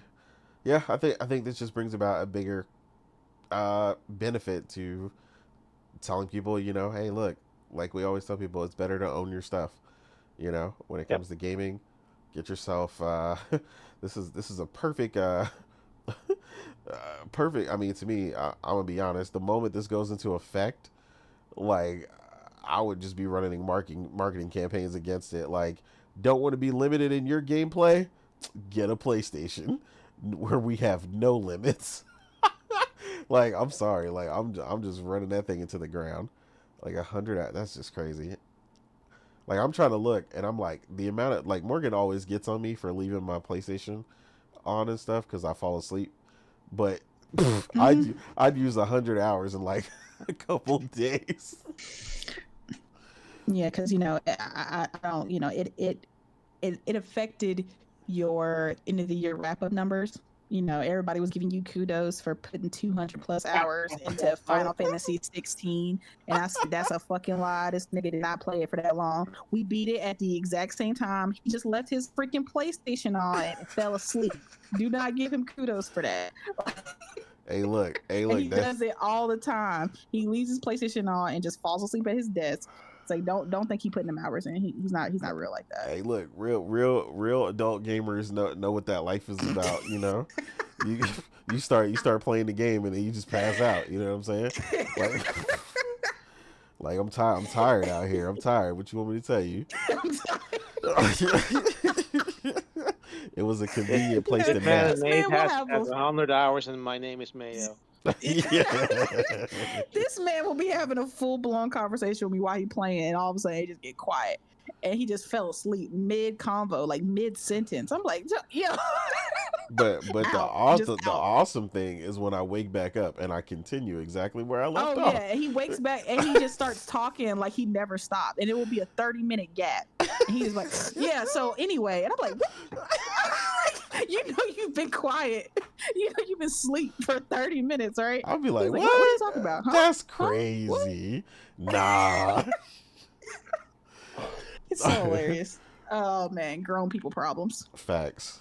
All right, Omar, what you got, bro? I know this would not work for you. You'd be ready to bust. You'd be ready to kill somebody. Like, to me, This would not work for Omar. nah. to me, what the issue is, companies again, monkey see, monkey do, and the fact that they felt bolden enough to even, what do you call it, ask for this or put this on the map, like, what you doing? Yeah. Like, imagine this. Imagine telling your consumer base, we want you to play less. Yeah. I mean, that I doesn't make thought, any sense to me. So. I thought streaming was the future. What happened? I, I lost my hearing because of the amount of people that told me streaming is the future. You should get on with the system Yeah. and don't fight it. Yet, here is one of the biggest PC manufacturer. Well, you can call it manufacturer or card provider. They want to put a fucking limit cap. And innate, you said it. You can go through that limit in less than a day, right? Well, nah, because there's 24 hours in a day, but less than a week, is what I said. Okay, less than a week. For me, Yeah. that would be around a day. That How you put 100 can't put hours in 100 a day? hours in a day. The math ain't 100 mathing on my hours. Yeah, no, that's a week. No, I Yeah, thought you're thinking. 100 gigabyte. I didn't Yeah, know 100 hours. it's 100 hours. Okay, yeah, no, that's more than a day. Um, You it, sure, Omar? it, fuck you, Wade. It's atrocious. It's atrocious. It makes you genuinely question what's the point with this? What are they trying to achieve with this? I have no idea what they're trying to achieve. If anyone have any idea, feel free to share that in the comment section below. I am flabbergasted. No. I mean, like I Um, said, I feel like they're lying a lot, like ISPs, where they say only less than 1% of people break their data cap, and it's like if it's less than 1%, why would you do it? Like it doesn't make any sense. Like, but and in their case, they claim it's only it the 100 hours a month accommodates 94% of their player base.